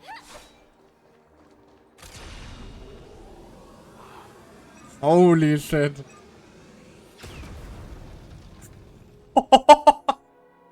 Well, her technique is very fun to use at least. Although very subtle, definitely. I also like the way that she just like, oh, cute little baby, and then BAM! Suddenly sword. Right up your anus. Don't take lift with you. But my weak bones. My poor weak bones. Her? Yes! Romantic time at In the... the blink of an eye. So the astral Oh, come on. There's one more thing. No, give me my romantic Stell and Firefly getaway, please. Mr. Alfalfa and I discussed it. I'll present a gift to the Astral Express on behalf of the family as a token of gratitude for the Nameless's contributions to Penacony. Please help me with the necessary arrangements. Right away, Miss Robin. A gift? What are we gonna Can get? I ask you something? Oh, greetings, miss. Is there anything I can help you with? Do you know how to get to the pawn shop? Pawn shop? Ah, you must be talking about Lady Bonajade's place, right? I heard she offers, special services there. Oh my. I've marked the pawn shop's location on your device. Please feel free to check it out. Lady Bonajade. I think I've heard that name somewhere before. Was it from Silverwolf? Probably. Silverwolf knows a lot of things. She disappeared after mentioning that she was going to meet with the Genius Society. I wonder how things turned out for her. Inspection complete. Nothing suspicious.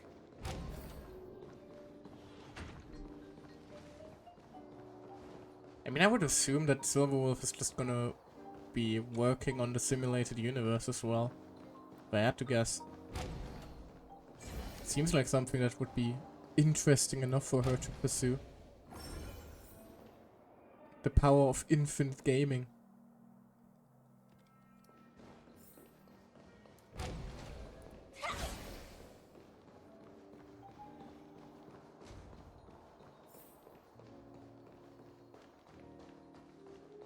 Uh-oh.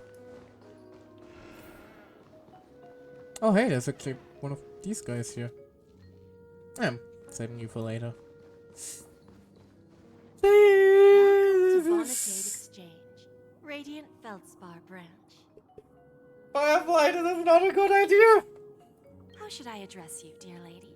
Just call me Samuel. Samuel. Nice name. So what do you need, Miss Samuel? And what are you willing to give up? I want to keep on living. And for that, I'm willing to give up everything I have. Everything you have? That's right. Everything. Miss Samuel, I think you'd best turn around. It seems you're not quite familiar with the term pawn. What do you mean? I mean it literally. I sense your burning desire to live, but unfortunately, you don't have anything of equal value to offer. That's a bit mean. Okay. A pawn shop that grants wishes. I see. It's just a marketing gimmick. Well, that's quite a harsh accusation. I understand you may not fully comprehend what I mean, but don't worry. I'll help you understand. I don't like where this is going. This feels like a situation where it's going to be like, well, Firefly gets to live. In return, the IPC gets Sam. And that wouldn't end well for anybody now, would it? Go and talk to these people. They're all customers of my pawn shop. See for yourself if their wishes have come true. Once you've done that, come back to me. I'll help you understand the true meaning of pawn and make you realize what you're missing.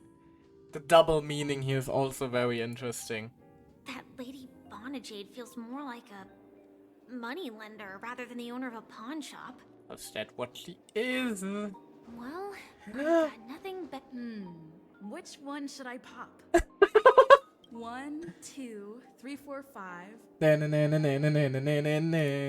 Hung and Void Ranger dive. Don't change the words. No, it's not the best time to do that. Oh, come on, it's always the best time for Firefly and Stell. I'll catch up with you later. Oh, come on! No! No, it's not. Sorry. Yes, it is time for that. Oh, shut up, game, you mean. Can you even get an achievement for that? It's Firefly 1 into the Express Crew on the Radiant Feldspar. Ah, interesting. That's a just straight up extremely missable achievement that I just got.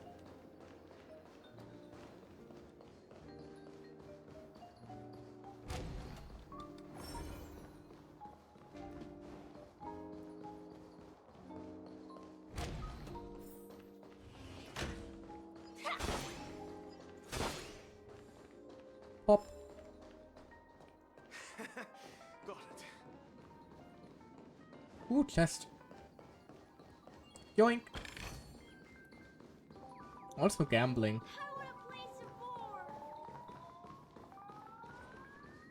I do find it... I have not spotted a single, like, bird thingy here yet. It seems a little strange. Excuse me, Up. I was here first. And these people just popped into existence all of a sudden. Well... You stupid little girl. Coming back to lose more money, huh? Enough talk. Let's get started. This will be our final game. I'm betting my entire fortune. That seems like a very bad idea. Oh, a big talker, huh? All right, let's see what you've got. Oh, goodness gracious. Dear God, it's competitive Candy Crush. Origami Bird Clash is a match-free battling game. We have to match and clear fruits within a certain number of moves and increase the Origami Bird's combat power. At the end of turn, the system will calculate damage based on the combat power difference. If your opponent's HP is reduced to 0, you win. Dink. Clear fruits to increase the bird's combat power. Each cycle has a limited number of moves and the cycle ends upon running... ends upon running out of moves. Oh, the opponent also has moves. Interesting. Oh, let's see. Can get a double here. A double here. Get a quadruple here. There we go. 26.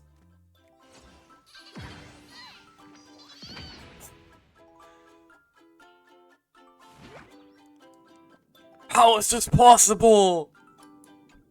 Neat. I won? I actually won! There's gonna be a whole event based around that, I think. This can't be. You lost to me 10 times in a row. How could I possibly lose to you at such a crucial moment? Because you suck balls. It's true. Lady Bonajade has truly blessed me. Finally, my luck has turned for the better. Great new era for Stacy. The master gambler has arrived. Give her 20 minutes and all the luck is going to turn around. And shit's gonna go really fucking bad. That's always how these stories go.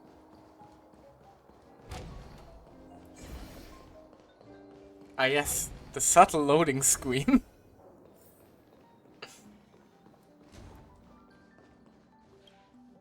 I've prepared a gift for you, Dorothy. Check this out. Whoa, what a beautiful necklace. Is it Aw. made of cymophane? It's stunning. How did you know I love jewelry made of cymophane? It has the same purple hue as the necklace my dad gave my mom. I've never told anyone about it. How did you find out, Del? So, will you go out with me? I will. Aww. Really? Little Pepeshi couple. Really? That's I never cute. said yes before because I thought you had no idea what I liked. But this gift made me realize you were actually paying attention all along, trying to learn everything about me. So yes, I will. Wonderful. My wish has actually come true. And judging by the fact that it's from Jade, this is gonna end in a horrible divorce. So, shall we go, Dorothy? Let's go outside and enjoy the stunning views of the 12 hours. Because God only knows what price they're gonna pay. Let's go. Jade feels very much like someone who like gives you temporary pleasure just to kind of gives me Evelyn vibes from League of Legends in that way a lot. Did you see that? The gray-haired one outside. Don't look around. Just focus on your drink. Seriously, they look like a total lunatic. Are you talking about Mikola / Stealth? Is that?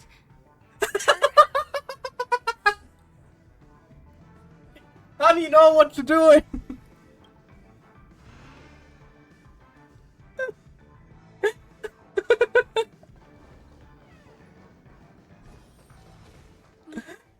Chirp chirp. What do you mean chirp chirp? Origami bird. Hey, little birdie. Oh, she's such a gremlin. I love her. Come on.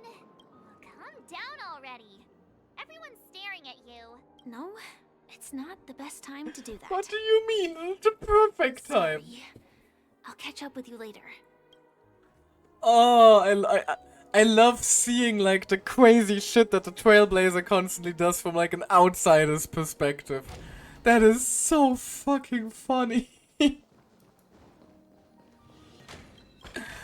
Oh. Danger detected. Because you just know that like everyone thinks that they are just straight up a crazy person.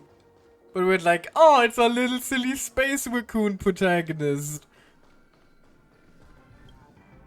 Yeah. Oh god, I love it. I've got him. He's been hiding at the moment of soul in Penacony, using a fake identity. And he even posed as a professor at Paperfold Academy. I've made a deal with the family. I'll leave the extradition-related paperwork to you. How'd I find him? Well, let's just say I had some help from an influential figure. Don't ask for the details. Ominous. 22 years. Yeah. 22 years of chasing this guy all over the cosmos. You know, never thought it'd end up like this. Right here. I'm gonna hang up for now, partner. I need to raise a glass to myself.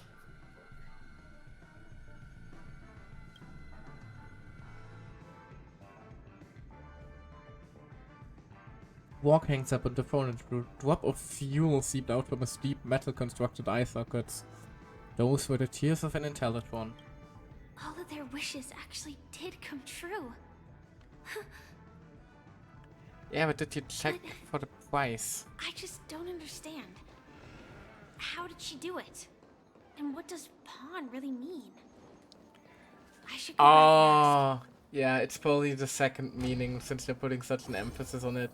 So basically, you do get what you want, but you become her pawn! That's why it's a pawn shop, because she buys pawns with favors. Jade, you're a fucked up creature. So you're back, I like you. Yeah. I found those people. And it seems their wishes did come true after visiting the Bonajade Exchange. But I'm not sure what you want me to see. They all seem to be living fulfilled lives. Hey, I was told this place was pretty chill from Nook, so I figured I'd pop in real quick. Welcome!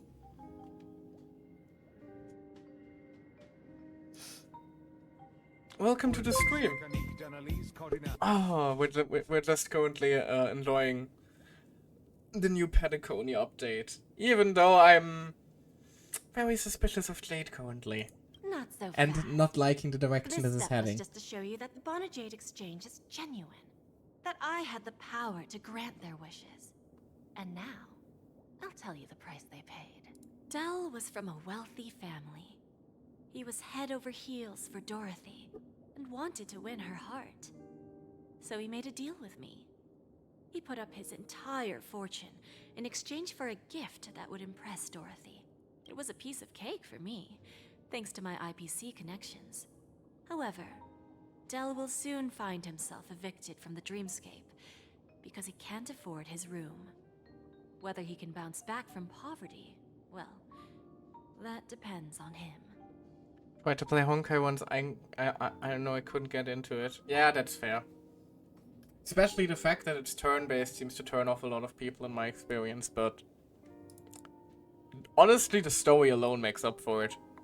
Like, I don't know what it is, but Hoyoverse, like the developer behind Genshin, Honkai, both Honkais for that matter, both Star Rail and Impact, and upcoming Zenless, for some reason they have some of the most cracked writers I have ever seen in the gaming industry.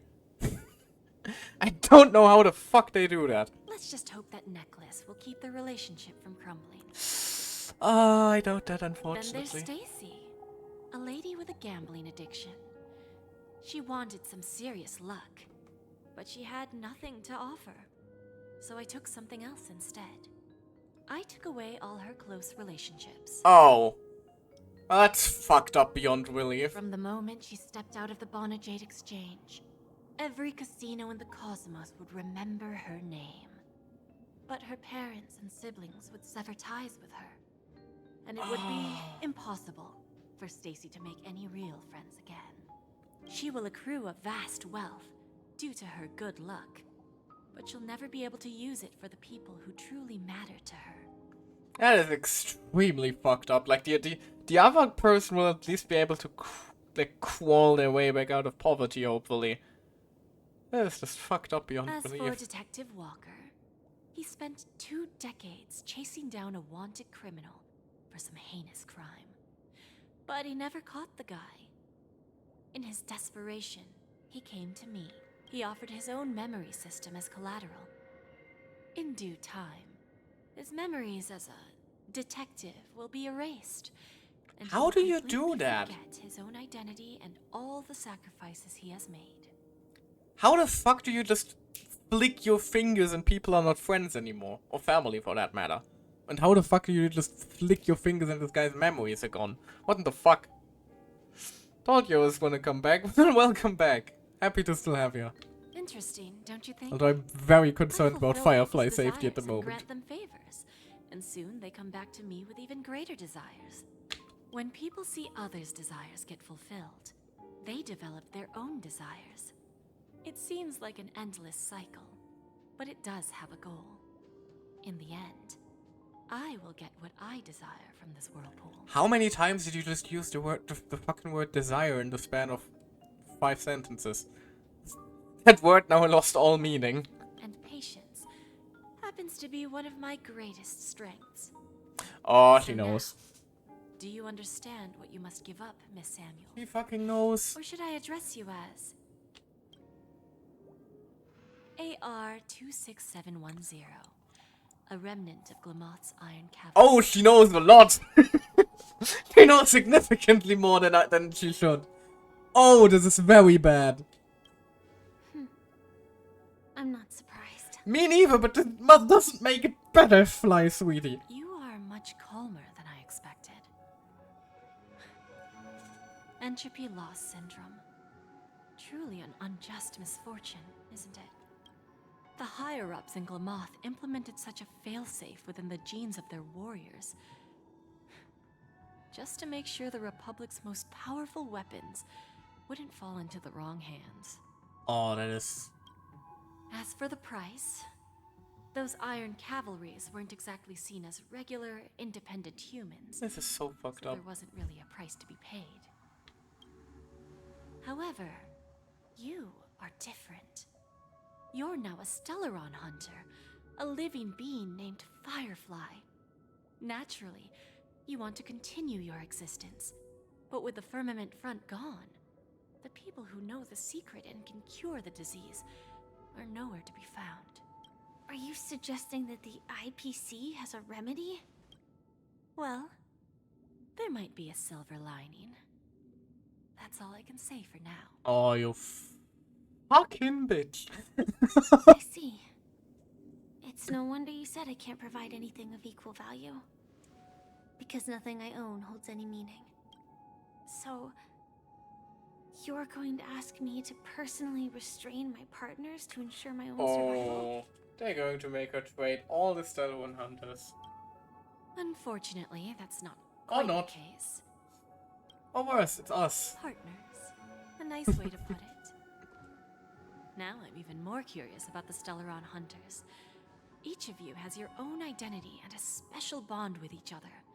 It's strong and intimate, and yet it allows for independence. Sounds a lot like what we have at the Express, doesn't it? Just as the 10 Stonehearts follow Diamond, you follow your own leader.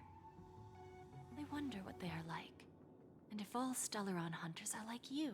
And I wonder how soft their fur is, considering they're apparently a fucking cat. Traveling on the path of finality, but struggling against your destiny. Attempting to move in the opposite direction.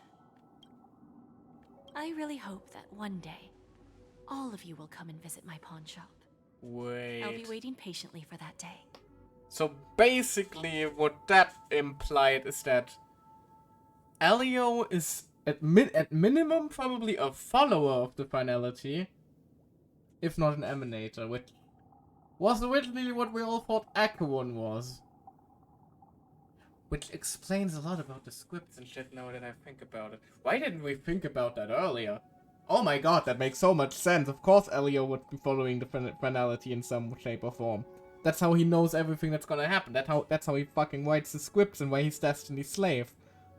Because he knows what's going to happen, but he can't change it, because if he did, it wouldn't be finality and... Oh my god, it's all coming together! Can I see this as an invitation? From Diamond to the Stellaron hunters while keeping the IPC in the dark? Consider it more of a personal offer from myself. It doesn't represent the IPC or the Strategic Investment Department. Oh my god, it makes so much sense now. The Stellaron hunters have interacted with the IPC, but not the 10 Stonehearts. Our paths have never crossed. As for your offer, I can pass it along to my partners. But I have a question. You know who I am. And you must know that my partner is keeping an eye on this room. If she wanted to, she could let the entirety of Pierpoint know about it within a few mere seconds. What drives you to take such a risk and extend this invitation on behalf of Diamond, even if it could lead to your downfall? Simply put, you and I are the same. You mean like metaphorically, or like you have entropy loss syndrome? However, unlike you Stellaron hunters or the Astral Express, we band together merely to obtain what we want. Oh holy shit! That's all. That's a lot more of the stone hearts being teased here. We have Topaz, we have Evangeline, we have Diamond, I suppose. We have Jade. Who are these guys, and why does this guy have a gun? Each of us has our own past and destined ends, and on this journey, we have been invited by Diamond to join him. This journey could be either brief or long, as each of us carries a void in our hearts that can only be filled from the outside. Yeah, fuck's sake. So, Diamond made us a promise to divide the power of the Emanator of Preservation into 10 pieces and give each of us a cornerstone to fill that void. Mortal flesh is fragile, yet my heart is unyielding like the monolith. For without this resolve, the way of preservation would fade into oblivion. So, you understand? This pledge goes beyond a mere oath. It's our collateral in exchange for opportunities, wealth, survival, and a future. And whatever we gain from it will fortify the Stonehearts in return, allowing us to achieve the great cause of the preservation when the war among the eons eventually comes. When the war among the eons actually comes, well, that is ominous as all hell. I understand.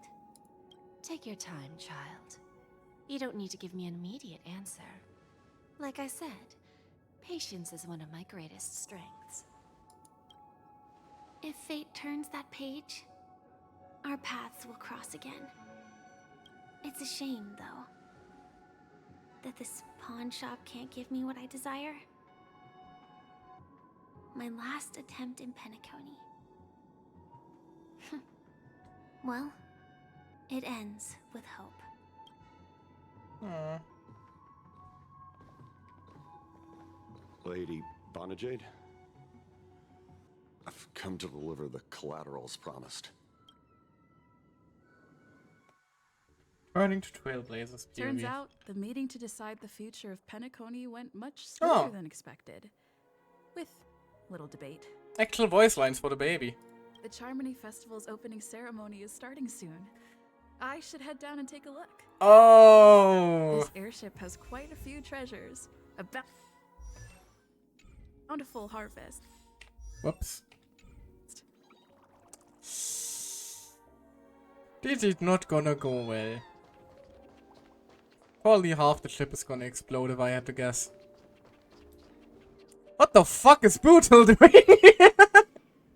Hi? What the fudge are you doing here, you motherfudger? Son of a nice lady.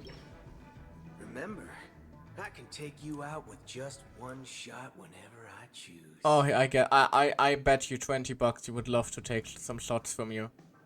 Preferably of the back variety.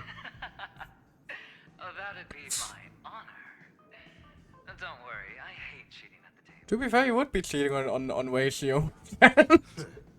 You better. Ah, look who's here. The great hero of the Astral Express. The most dazzling trailblazer in all of Penacony. Oh, that me. Oh, you're here too. Long time no see, friend. Sup, how you doing?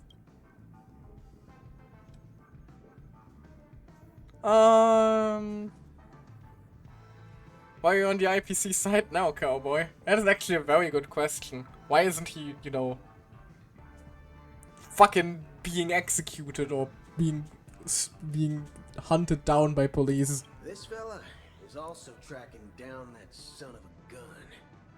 What's that saying again? The enemy of my enemy is my friend. Oh, so they're both after Oswaldo. Well, let's set aside those under-the-table dealings for now, partner. Don't want to spoil the festive mood of the Charmony Festival. Oh, I agree.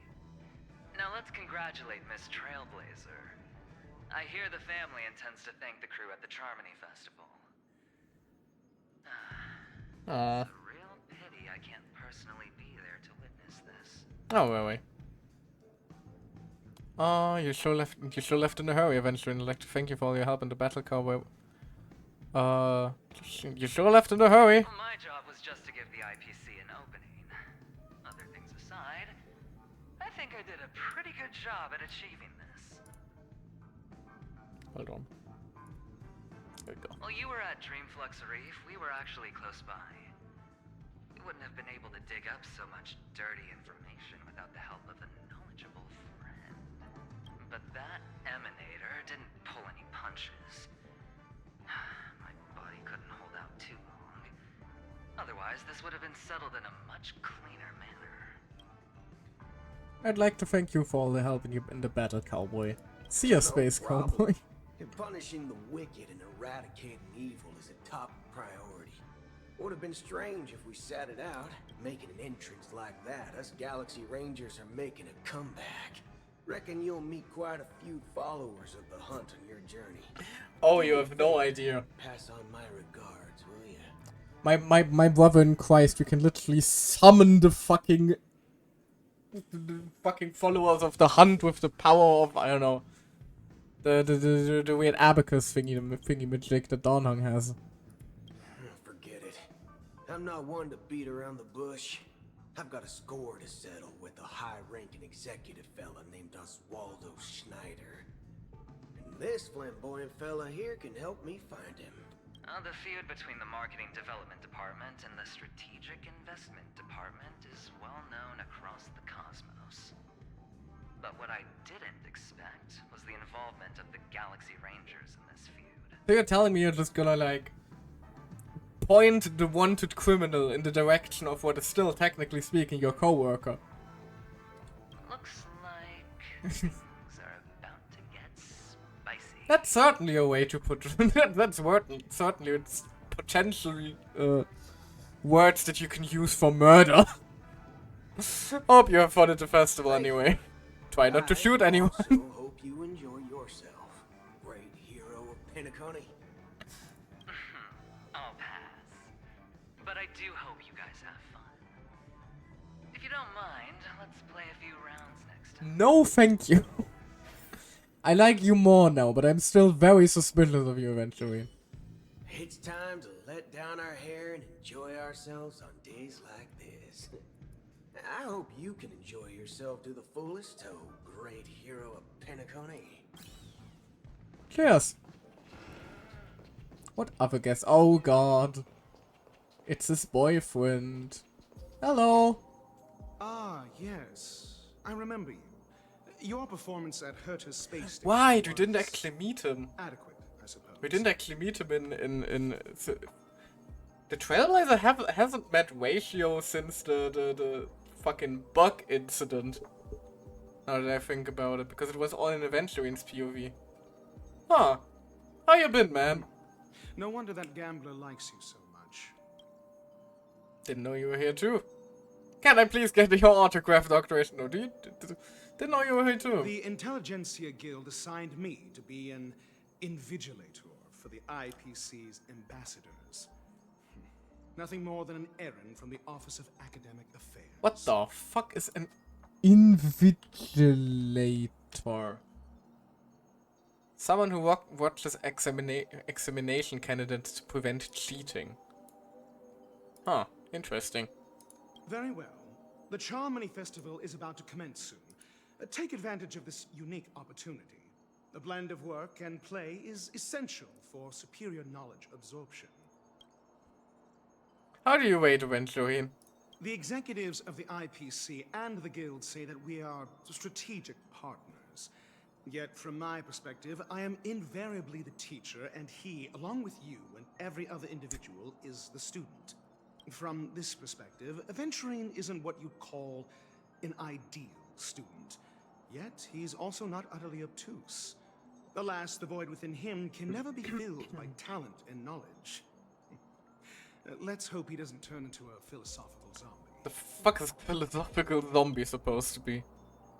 What are you going to make me get my act together? Saying such a thing merely indicates that you have not truly grasped the essence of learning. That's a bit The principle of balancing work and relaxation is scientifically grounded, with the relevant proof process detailed on page 21 of the 31,467th issue of the academic journal Star Caesar. Acquiring knowledge aims to enhance living.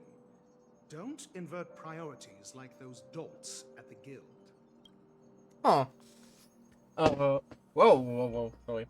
Accidentally dropped something. Hope you have fun at the festival, I suppose. Then you'll excuse me. You are excused. Who else is here? Does say fire? Nah, this would be. This would probably. Or do. Does this already move on the. I don't want to move on the quest line. Okay, good, no. I can still chat with plenty of people. Let's see, who else is around? I'm guessing talking to Topaz would start the quest? Let's see. There would have to be like, you ready for this now? If it isn't my old friend. It hasn't been long, and yet here we are. At least I hope so. How are you? Life is wonderful. Dead tired. I'm in the mood for a lobster. I'm fucking tired, Topaz. I'll be real with you. That's what I thought. I heard you guys pulled off a big stunt, cutting down the Oak family in one fell swoop. Such a pity I couldn't be there, or else I would have lent a helping hand. Look how bustling this ship is. Not bad. Someday when I'm less tied up, I plan to host a grand party on my eco-ship, and you'll all be on the guest list. Yippee! What about asking? Yes! I wanted to ask that. I'm gonna ask you about a question about the transformation. Are you also able to transform yourself? Transform? What are you saying? Well, Aventurine did some funny things. Oh, I understand now. You're referring to Aventurine's cornerstone, right? Sorry. Aww. Compared to him, my ability is not as visual. Guess there is no harm telling you. The abilities of the 10 stone hearts as cornerstones are all different. Some can even read your thoughts, grasp your desires.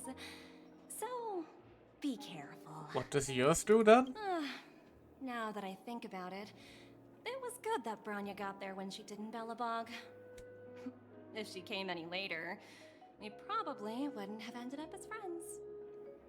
That is a very ominous statement to just drop on me, Topaz. Do you intend to elaborate? Please? Hello? Look how bustling this ship is. Okay, sure, she's just not gonna elaborate. She's just gonna basically say, good thing Branya arrived early, or I would have killed all your friends. And she's just gonna leave it at there. Sure. Why the fuck not? Hello! You're new. Hey there, lively lady. Welcome to the Bonajade Exchange. What should I call you? My name is Sunday, March 7th for Mikola. Call me Sunday.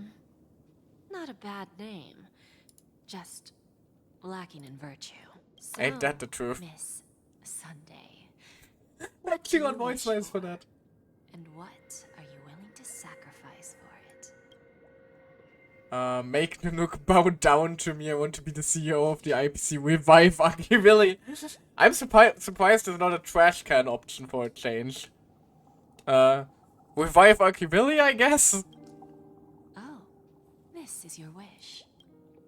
Lady Bonnet doesn't even blink. You're guessing she doesn't have any sense of humor?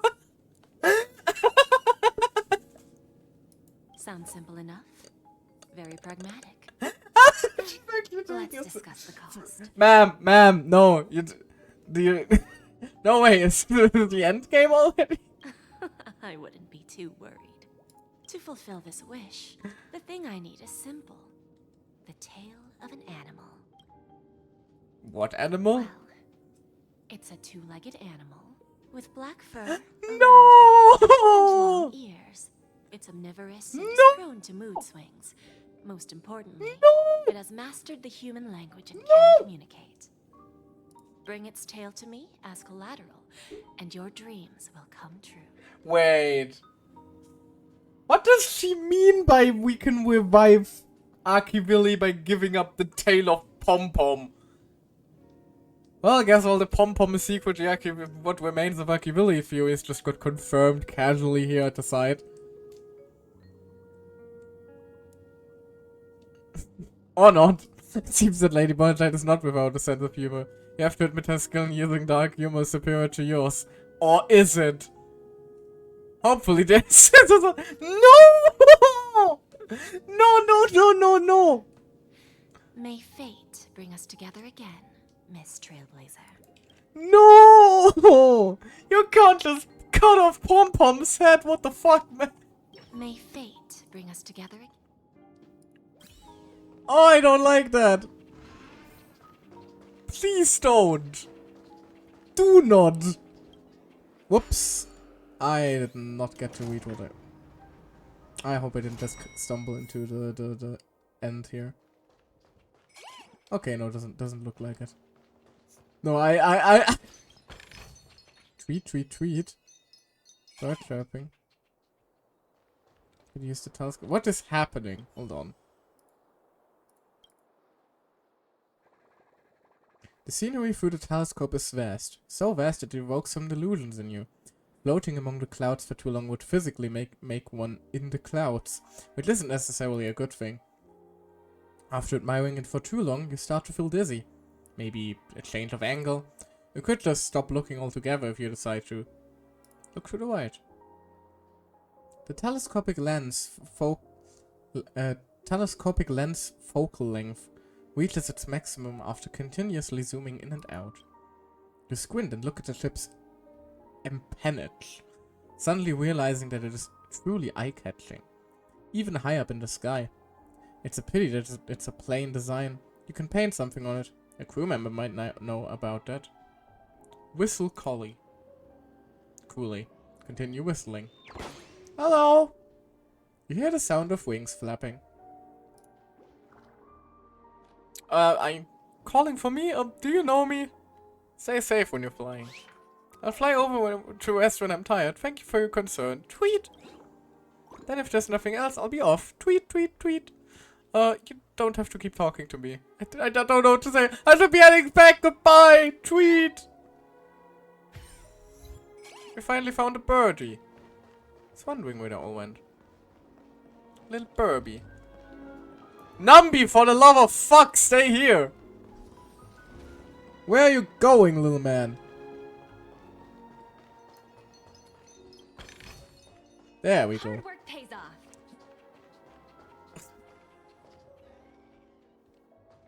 Oh, thank God. I just saw long, luscious red hair, and my first instinct was, oh, it's Himiko. So I was about to come running toward him like, Mom! Then I realized it's Argenti, and I'm very happy I didn't just call Argenti Mom. And his voiceover is broken again. That is most unfortunate. I'm very sorry for the voice actor of Argenti. We meet again, my dear friend. Your journey of the beauty is even more elegant than mine. My most sincere regards to you. You flatter me too much. When I will be able to unlock a new path. Sincere regards to you too, dear friend. Even after achieving such remarkable feats, you remain humble and gentle. Such is the true mark of knightly grace. I have heard of your valiant deed in leading others to vanquish the omen of evil. Though the tale bears a tinge of regret, you have undoubtedly championed beauty and justice. May Edwilla smile upon you. The omen of evil. Why were you not there during the final battle?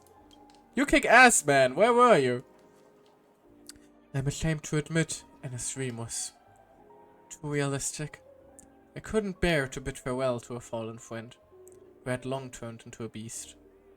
I lingered in that illusory dream for too long. His voice and smile were too vivid. I didn't pass the trial of beauty this time, spending much time in self-reflection over my own hesitation.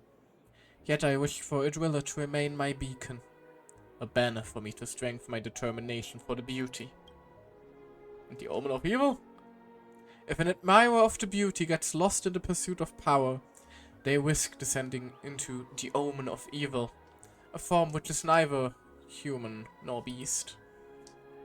Although Mr. Sunday did not cross path with the beauty, cross with the path of beauty, his actions were no different from the omen of evil, a lamentable soul lost on the path of righteousness. Truly a matter of deep regret. I hope you have fun at the festival despite this rather dark conversation. Thank you, and may beauty always be with you. Thanks again, the quiet edition. Still a bit confused why he just doesn't have a voice actor. Quiet. I already forgot about the freaking let's be polite and call it the Warp Trotter orgy. The festival hasn't started. Let's take a quick break. Hi, we meet again. Who's that? It's really you. Baby! I knew I didn't get the wrong person. Hi-oh! You saw me? Yes, it's just I didn't get the chance to say hello. There's still some time before the Charmony Festival starts. Do you want to chat? Do I? You walk and talk with Firefly, stopping in your tracks when more comes into view. 2 murder cases, a showdown with the IPC's ambassadors, the legacy of the Nameless, and a remnant of the Order who wishes to replace an Eon-created paradise with a dream. You guys even ended up shattering the dream. It's truly been quite a vacation. You can say that twice. It's a good thing that you guys managed to overcome all those difficult problems. Congratulations! After the Charmony Festival's opening, will you guys be leaving again? Don't know where our next destination will be. I'm not sure if we'll be able to depart smoothly. Neither of them. Both of those are true, but I don't know where we're heading. There will always be somewhere.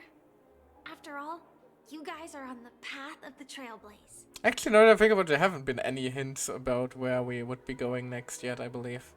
There were some options listed in like the fake ending.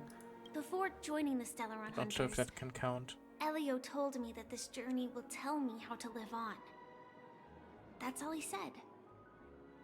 As for the rest, it's up to me to find out. So, I'll pay extra attention to any leads that will let me live on. This trip to Penacony is no different. No wonder you were interested in investigating. Try saying that 3 times fast. In the watchmaker. Looks like you didn't get what you wanted this time. No, that's... Yes, sadly I was looking in the wrong place. But I did reap some rewards. Like our friendship? Do you know Miss Jade from the IPC's Strategic Investment Department? Bonna Jade exchanged Oh, not our belongs friendship. to her. She told me her price, but Don't take the deal. Those IPC people may have ulterior motives. I know. But what she wanted wasn't my answer either. Of course, I want to live on. But what fate owes me, I want it paid back, not passed on. No one else should be involved because this is a grudge between me and fate. Speaking of which, actually, I feel that I still owe you a formal apology for that matter with the performer of the Iris family. Even the smallest of lies can turn into a betrayal as sharp as a blade. I'm sorry. Never felt hurt, but there's no problem, you already apologized. You shouldn't have lied to me in the beginning. I never felt hurt really by her lies, because she clearly had her reasons. Then it seems what Kafka taught me was correct. To me, hiding is much easier than being honest. Yet, I still want to try expressing my emotions as any ordinary person would. It's that girl! Oh Get god. moving. Arrest that criminal before the Charmony Festival's opening ceremony starts! I can't believe they've chased me this far. Looks like we have to say our goodbyes. Don't worry about me, just go and enjoy the ceremony. The script hasn't reached its end yet. We will meet again. Come with us. Please. I hope she's okay. But if it's only those two hounds again, Man. she'll probably be fine. I want Fly to join the Express for fuck's sake. I'll send a message later to check in on her. Let's go attend the Charmony Festival first. Man. Wait for the Charmony Festival to start. Let's take a seat here. Everything is settled. But there's still some time left. Maybe I should take a walk. We did already have all the dialogue options, so I'm thinking we're good. Though it does feel weird that there was Let's keep walking. Hold on. Let me just look around for a little bit. Because it does feel a little bit strange that Acheron is nowhere to be found, but like even Argenti showed up. So let me just walk through the area a while, see if like I see any NPCs that pop out to me.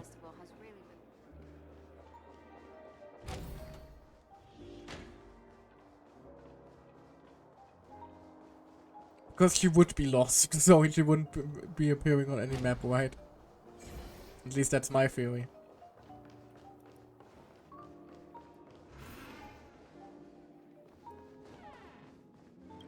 Nope, just more books and collectibles. But it doesn't appear like there's anybody else of note around.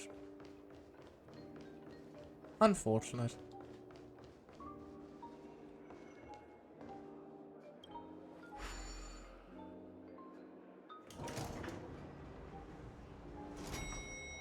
Bing.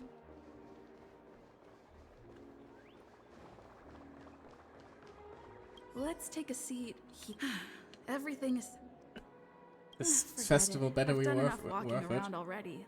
Let's Been take a seat and rest for a Been while. waiting for this since 2.0. Oh hey, Fly is here.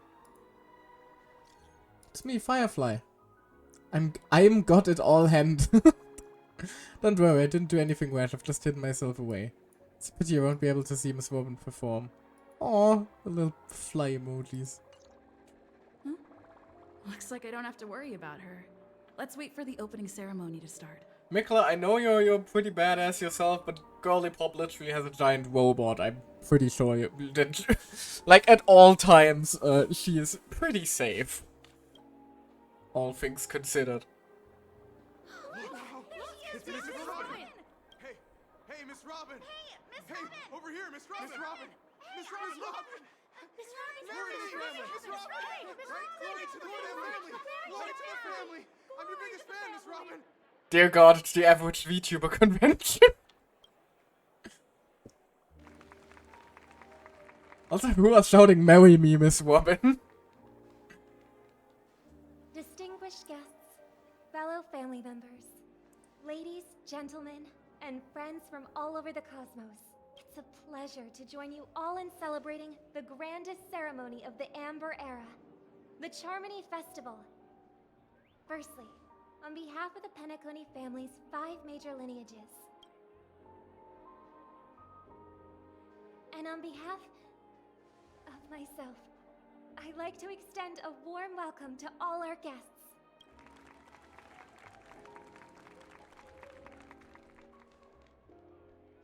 As you all may have noticed, this year's Charmony Festival is far from regular. Thanks to the efforts of everyone, the celebration is unprecedented in scale, with factions from across the cosmos in attendance. I don't know, seems kind of weird to talk about how it's unprecedented in scale and show this rather contained crowd here. Not only that, the customary opening ceremony held at the Penacony Grand Theater has now moved to the Radiant Feldspar, the very airship you all stand upon. We invite you to express your warmest applause and deepest appreciation for OT Alfalfa, head of the Alfalfa family, for his selfless devotion to the Harmony's cause.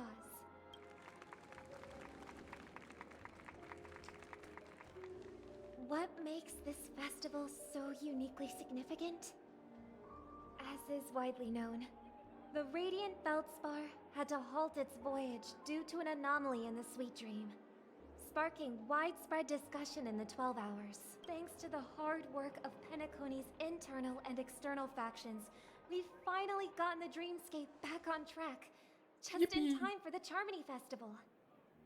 And as they say, good things come in pairs.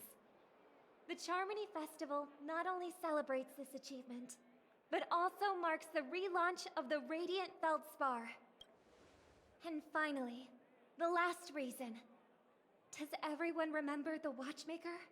Huh? In truth, the What's he family has doing? poured their efforts into this festival just to commemorate this legendary luminary, the father of Penacony, Mikhail Chard-Redbrook, one of the legendary Nameless who laid the foundations of Penacony. Oh, they're actually making his identity public.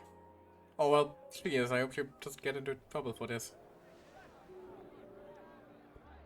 In the most bewildering times of the planet of festivities, it was he who descended from the sky with his companions, who taught us through trailblazing where freedom lies.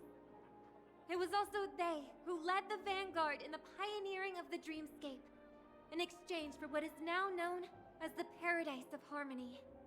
It can be said that Penacony's splendid success today is deeply rooted in the trailblazing ethos the Watchmaker planted within us. Only by honoring this trailblazing spirit can we fulfill our mission and spread harmony to a broader audience. Aww, Aww. so nice of her. She's talking about us. She likes us. We haven't even been mentioned yet. The Express crew would have been disbanded long ago if it weren't for you. Our trailblazing spirit is unparalleled. Oh, let's give Martley some compliments. Obviously. Wait, why does that seem so ominous? Oh no, the single thought behind those colorful Sweet Dream eyes. is back on track. All thanks to the Trailblaze, of course. If it weren't for everyone on the Astral Express, we wouldn't be able to successfully host this Charmony Festival.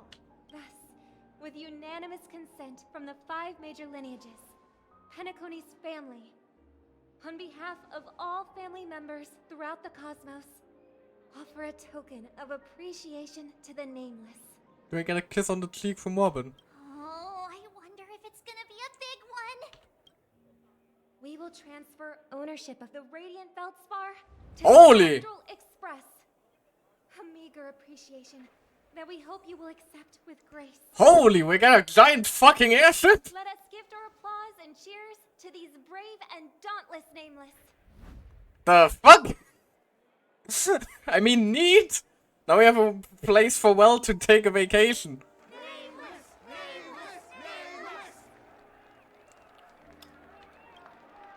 And now, I propose a toast to harmony, to the Trailblaze, to the future of Penacony and the universe, and to the generous Alfalfa family head, Mr. O.T. Alfalfa. Cheers! Cheers! Cheers! Woo! Cutscene! To make a decision like that. This little bird is no less capable than her brother. Oh, shit. Uh-oh. Right. But have you forgotten someone, my gray-haired friend? Oh, you bitch. I put a bomb on this ship. You have 10 minutes to find it. Better hurry. Oh, you fucking bitch. When did this get shoved into my hands? There's still so many bombs. Now's not the time for plot twists. I can't handle this alone. Time to create a group and inform everyone. 1111, report the situation about the bomb. We got a problem, friends. There's an imaginary neutron bomb on the ship. What's happening? It's all thanks to that masked fool. Sparkle will explain the situation personally. How did you get in this group?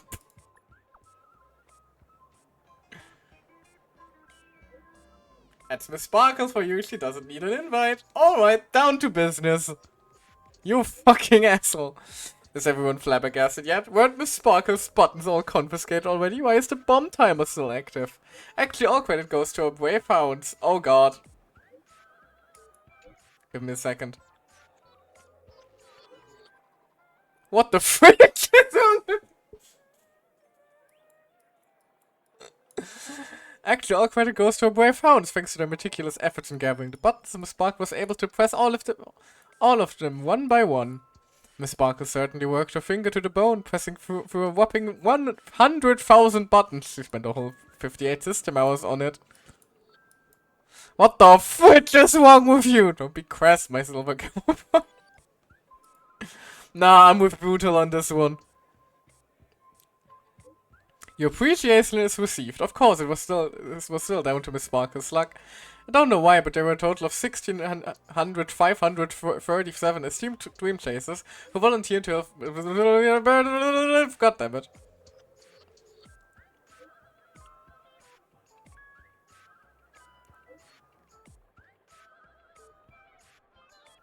Hold on. Da ba ba da da. I hate these moments because like I just need to watch it one by one. I have no way to interrupt or pause. There we go. To help Mr. Sparkle bear her burden. Girls who like to smile are always the ones with decent luck. Anyway, the bomb Miss Sparkle placed on the cruise ship is hidden among $999. You bright-eyed people will surely find where the real bomb is hidden. Good luck. How many? Don't panic, we'll deal with this together. Everyone, please don't make any commotion to cause unnecessary panic. I'll arrange for the family members to prep for evac. But we'll still have to rely on you all to find and defuse the bomb. The Oak family has always relied on the strength of the Order to guarantee everyone that death never occurs in dreams. But the blessings of Order are now lost. Its consequences may be unimaginably detrimental. I agree, if anyone finds anything, please update the group promptly. The beauty is duty-bound. The IPC will lend our aid too. Don't worry, everyone. Wanna bet who will survive this? Okay.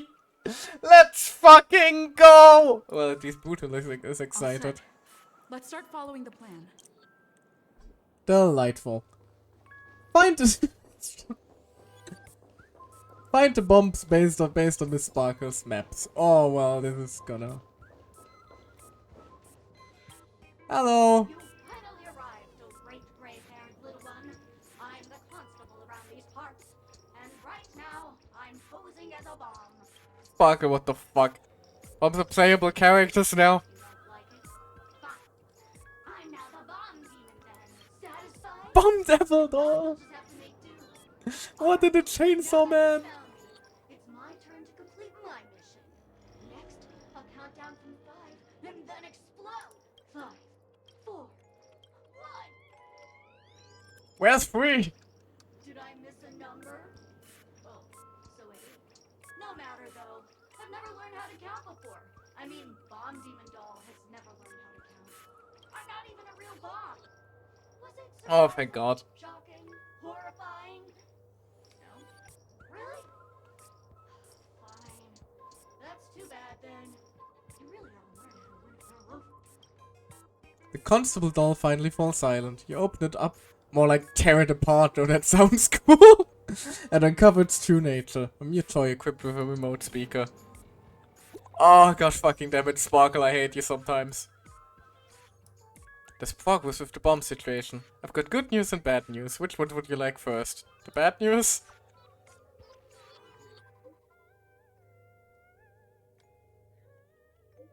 The bad news is I found 131 bombs. That sounds like good news. The good news, none of them are real bombs. The masterful really knows how to pull a stunt. Don't worry, process of elimination is a problem-solving tactic. The evacuation of the family is underway here. The bloodhounds are hot on the trail to investigate. Keep it up, everyone. At least I made some progress. Well, we got one, while Black Swan got... God knows how many. Oh, there should be one to our right.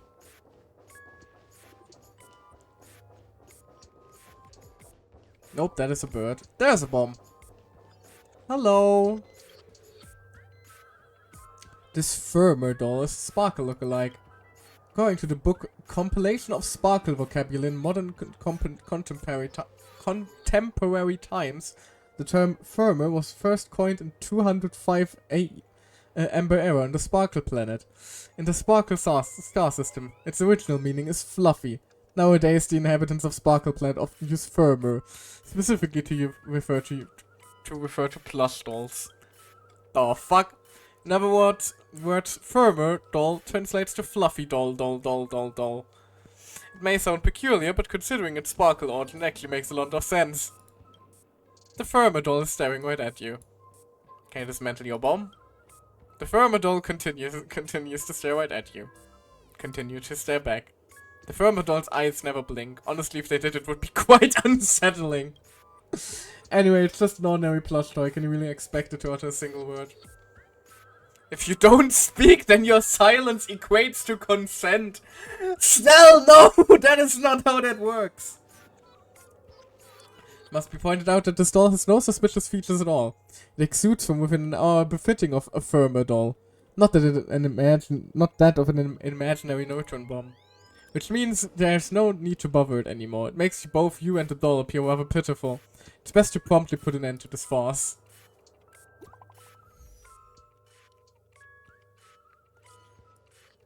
Dadgum Wababoo, I give up. What's wrong, Silver Cowboy?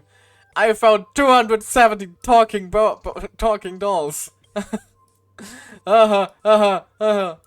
that's after I got help from the hounds and that man with the plaster hat. Who knows when we'd find them all if we looked for them ourselves. That's a shame. Knowing the fool's habits, I'm afraid we're going to have to keep filtering through the wrong answers. Don't fret, the beauty will guide us.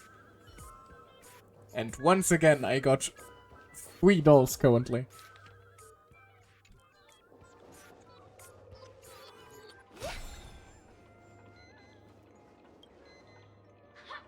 We meet again. I am Penacony's famed detective. Got yourself into a pickle? I'm more than happy to help. But unfortunately, I'm preoccupied with a couple of unsolved cases. So, you'll have to wait your turn. Listen to that bomb in your hands. It completely slipped my mind. Dr. Boom specializes in explosives. I need your help, miss. You've had quite a few run-ins with Dr. Boom.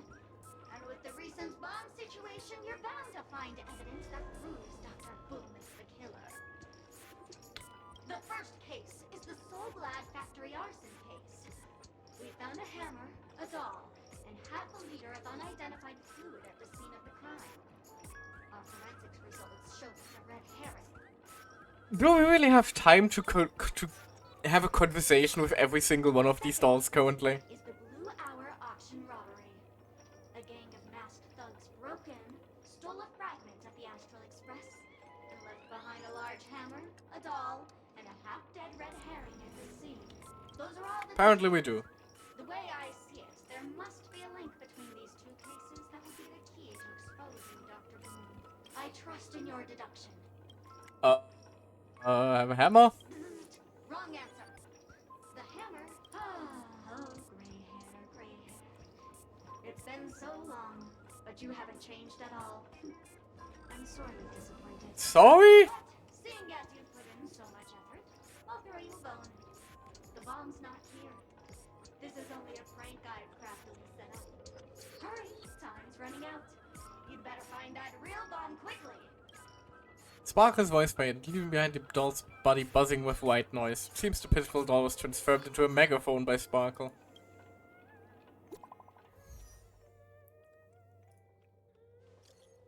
My friends, I bring saddening news. Tell us about it.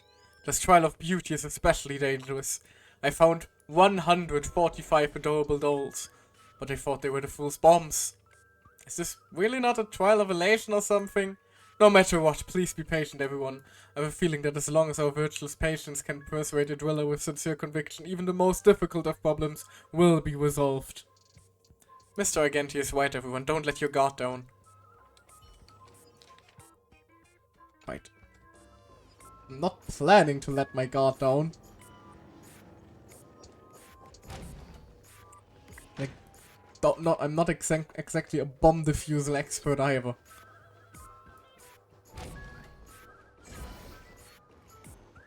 Nope. Please let me in.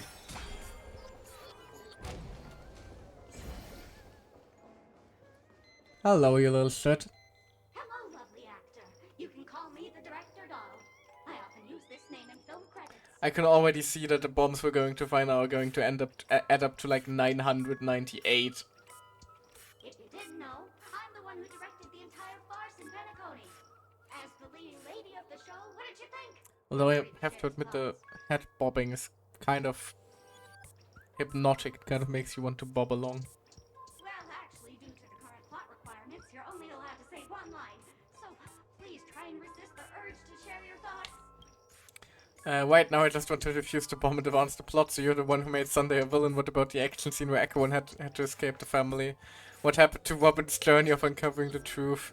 You have way too many storyline transitions. It's all my fault for being duped by the masked fools. The screenplay was written by someone named Miss Sparkle. She said she graduated from Sparkle University's film directing and screenwriting program, so we instantly hit it off. Who But knew that there was no such thing as the film directing and screenwriting program at Sparkle University? In fact, Sparkle University isn't even real! Ah! Sparkle, since you're done asking questions and I'm done answering, according to the script, I must reveal to you the fact that there's no bomb here at all, thus causing you to want to kick yourself for spending this whole time listening to me prattling on, after which we will part ways. But don't fret, I've also prepared a gift for you. A dream bubble that has the thrilling life and death moments I shared with the beautiful memo keeper. If you haven't seen it yet, you should hurry up and look for Dr. Edward. the harmless chatterbox plush doll bows affectionately to you, blowing you a kiss before bounding away, vanishing into the depths of the cabin with joyful leaps. Well, that's kind of horrifying. The IPC Special Investigations team is wrapping up here. We found a total of 329 dolls, but no bomb. Though I dropped this update with you guys. Even you guys can't do anything about it? Holy fucking shirt balls! This is going to be a killer. Don't give up, we're so close to 999. The express crew is also about to be done. Keep up the good work, everyone. I'll be taking over the evac team now. Good luck, everyone.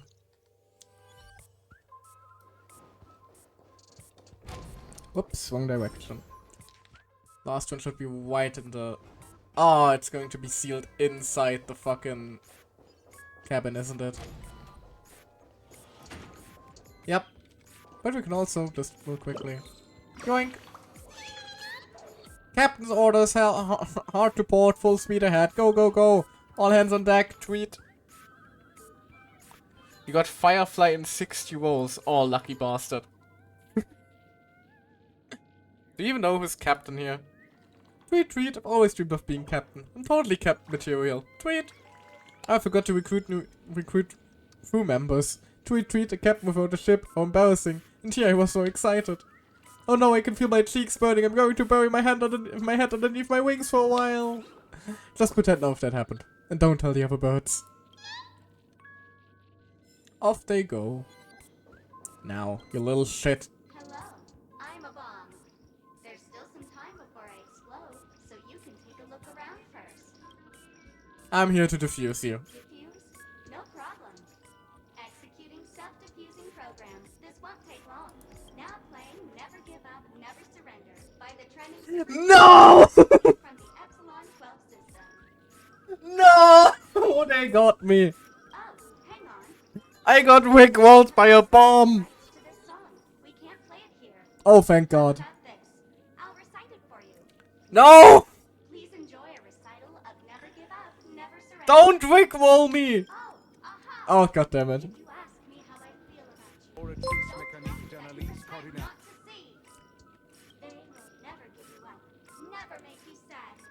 Oh god fucking damn it. We're being rickrolled by a bomb, are you fucking serious?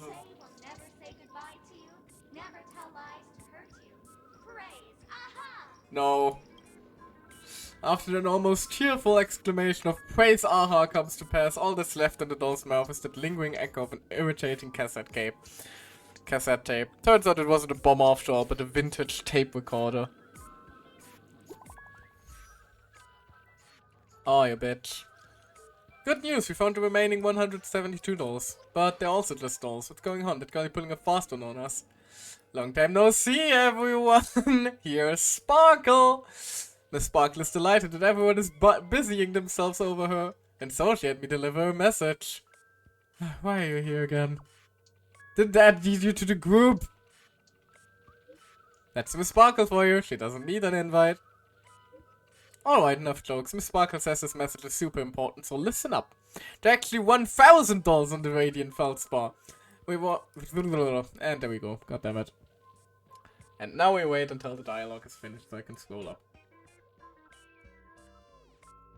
Ah, I hate these sections.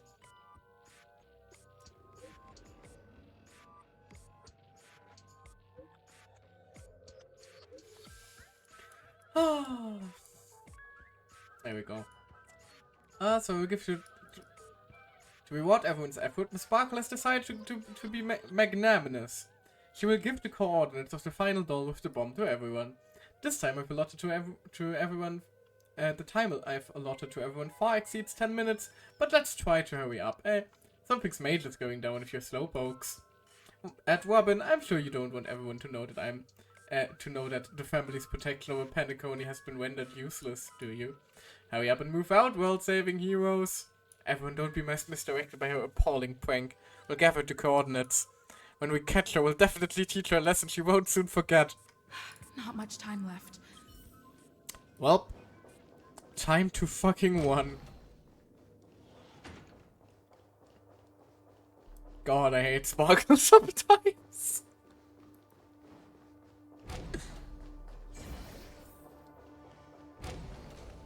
Fucking little shit.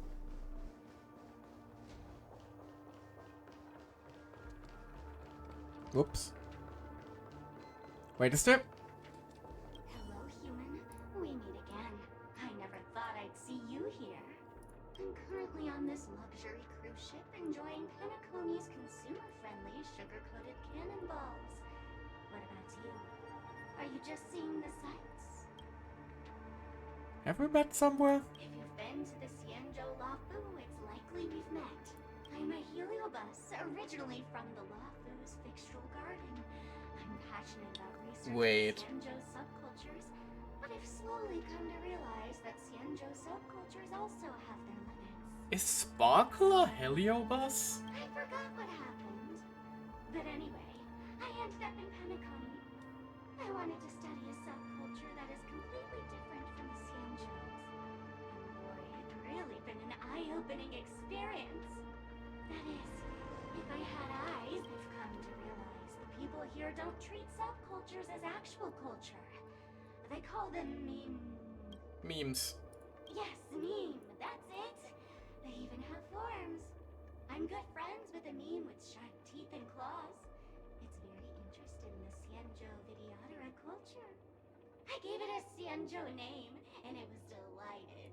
Oh, speaking of which, I should go and look for it.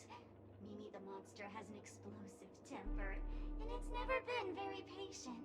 I hope you can find the real sugar-coated cannonball, bomb. Bye-bye.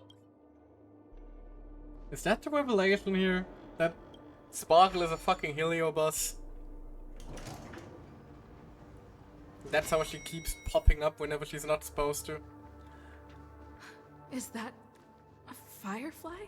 No. Oh thank God. I just saw the doll in the pool. I thought they were going to pull up. Firefly is the bomb! 46 seconds. 28 minutes, 45 seconds. You're here. How's the bomb situation? Sparkle, eat my pet. No. Looks like she also sent you a message. Since you're here, I'll just keep it short. Just over half an hour ago, I received a message from an unknown sender and rushed here as soon as I could. 27 minutes, 51 seconds. The Sweet Dream has lost the protection of the Order. If it were to blow up here, the consequences would be unfathomable. I've scrutinized it for a long time, but the bomb's design is incredibly unique. As if it's been locked by some mysterious path force. Elation. Apart from its creator, I fear no one knows how to deactivate it. Oh no! Wait a second. I will just have to. Mommy, I don't want to die. Actually, no. there might be another way. Don't you dare do what I Do you think you're still going to remember? do. The script said that I will experience death 3 times in the Land of Dreams. No. Not while this song plays. Don't you fucking do this to me, babe.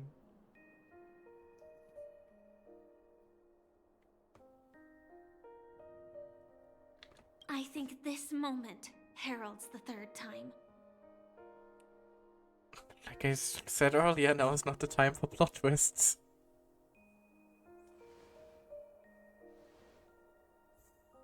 You may already know that I have no way of evoking dreams. I employ a Stellaron Hunter's special method in order to enter dreams instead. This allows me to perform feats that typical dream chasers can't. Like survive a bomb explosion, I hope. As long as I can bear the pain of the Memoria pressure, I'll be able to dive into the primal memory zone beyond the dream and extend a lifeline to the Radiant Feldspar. I will take this bomb into the depths of the dreamscape, as deep as possible, where there are no living souls around. That way, at least no one will get hurt. What about you?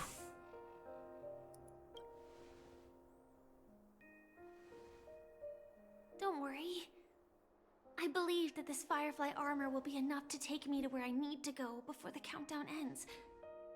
And maybe even make it back safely. I don't like the maybe. At present, this is our best and most logical course of action. After all, a long story deserves a happy ending. Blowing yourself up is not a happy ending. Fly, I have please some be words careful. To share with you, though they were spoken to me by Miss Acheron.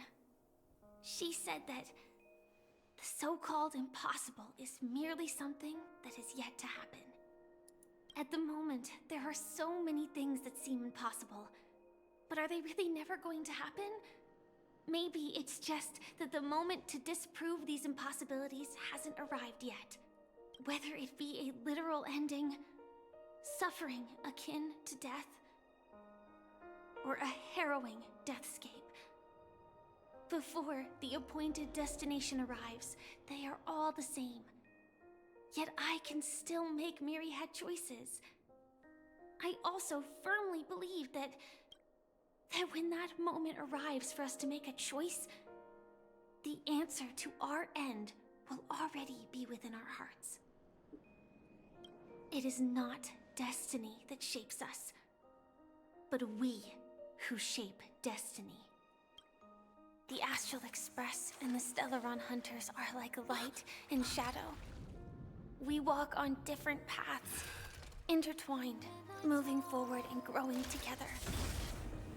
Maybe the end is predestined, but it is not today. Since things are going too well, let's speed up the countdown. Human life is short, just like fireflies to a flame. So if you have an answer in your heart, always remember, don't leave with any regrets. We have this right, don't we?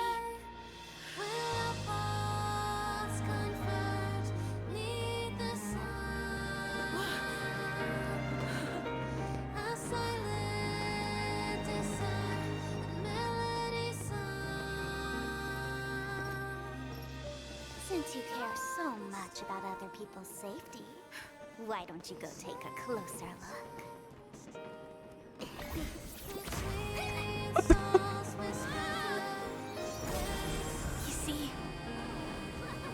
everything is possible in this land of dreams. We each came here with our own goals and realized them in unimaginable ways. Regardless if the result was a sweet illusion or a bitter reality. It was an answer we longed for, day and night. So, why do people choose to slumber? I think it's as you said. Because in the end, we will wake up from our dreams.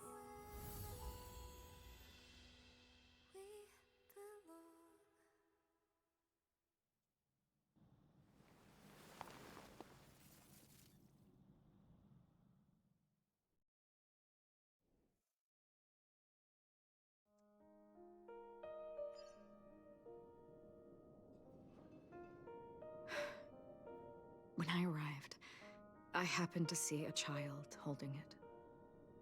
He said the flowers were prepared by Aunt Jessie for the watchmaker and the war comrade he'd missed his whole life.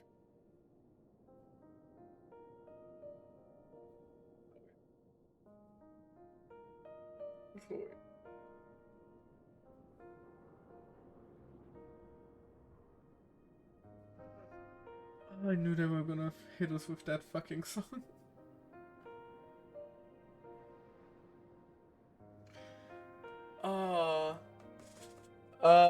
Wait, Firefly has Sam's armor, Han, I think you're a little bit behind in terms of the patch.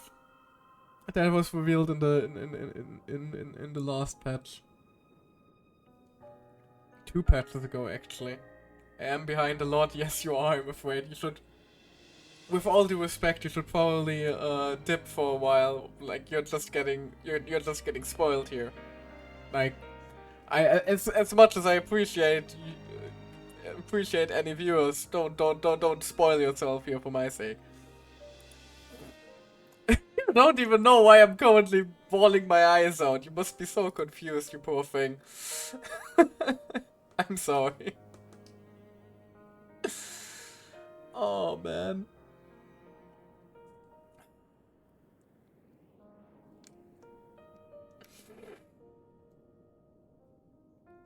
Oh, I fucking knew they were gonna hit us with this song.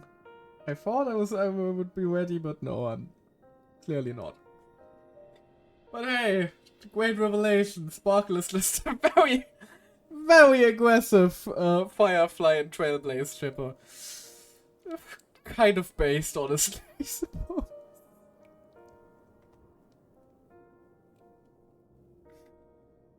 Oh, man. Mikhail would place 2 bunches of flowers here year after year. And after he left, it became 3. Your wishes will always be remembered by someone. Now, Penacony, as you hoped, has welcomed the dawn after a long, dark night.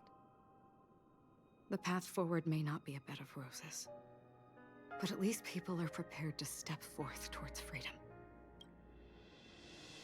Tiernan, you can go home now. While the Nameless are also preparing for the next stop. Oh, please tell me Gal. Oh, no, I thought Gallagher was gonna show up behind us. Got my hopes up, I'm sorry. But before leaving, we still have one last thing to do. I've come to say goodbye to you, to Gallagher, and the old man. Oh, all of those are true. All of those are true. But It is my honor. I've said many goodbyes. Yet I am glad that this is the first time I speak these words with a smile. But before leaving, I'm sure you all have plenty to say to the Nameless of the past. A fitting end to the tale of the departed. One could not ask for a better farewell.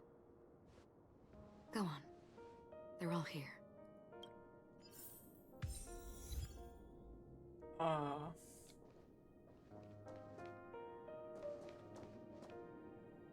bid farewell to the Nameless. Honestly, when I heard the conductor's request, I I was pretty surprised. The nameless. Those who trailblaze, doing good deeds but never seeking recognition. After all this time, how would we even find those 3 people in such a vast place like Penacony? But it seems, in the land of the dreams, anything is indeed possible. History may not remember the names of the dead, but the stars will attest to their journeys.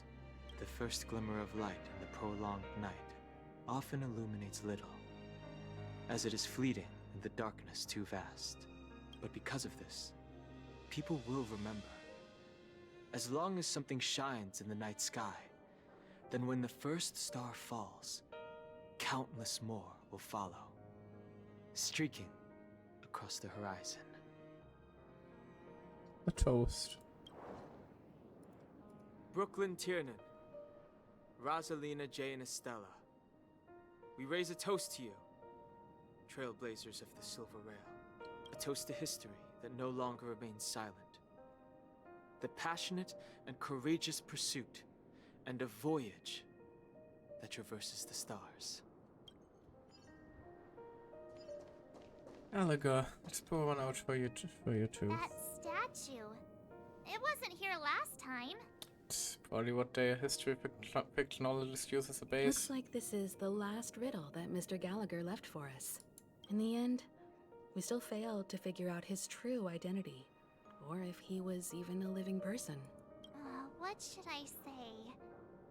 I mean, this guy is definitely a history fictionologist, all right. I'm suddenly reminded of the time at the theme park when he said he was only 13 years old. Could that have meant something too? If I had to guess, probably because he was made of memories from 13 people or something like that. Either way, he's an enigmatic character for sure. It's kind of the point, isn't it? At least our journey together in Penacony was real enough. And his loyalty and love for this land must have been real too, right? A toast. Gallagher, we raise a toast to you, the slumbering hound. To the festival's invitation, to all lies and the singular truth. If we ever meet again, please don't talk in riddles.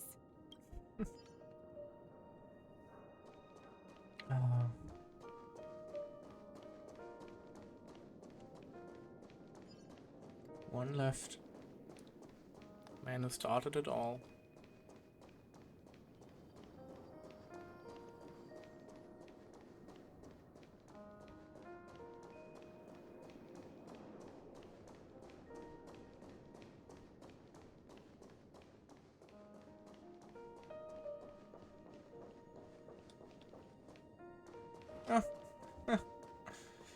I was thinking we'd be saying goodbye to Misha. But sure, let's also Mika. Is the Astro Express ready to depart Penacony? Not really, but are we ever? Apologies, Mr. Mika, that we are only now bidding you farewell. Oh, that's all right. You've all done so much for the Watchmaker, and we are forever indebted. Allow me, as the representative of Dreamflux Reef, to make another toast to all the nameless. What will the people of Dreamflux Reef do now? Many will continue to live here. Those accustomed to being awake will mostly have a hard time getting used to a life of darkness with their eyes closed. Though the order has faded, there must be someone to watch over this primal memory zone. Penacony's nights are long, and there are many who are still far from a good night's sleep. As for the sweet dream over there, we're still managing without it, aren't we? Toast. Mika and residents of Dreamflux Reef, we raise a toast to you, watchers of the long dream, to your tenacity throughout time, to each sorrowful night, and to the dawn that is finally upon us.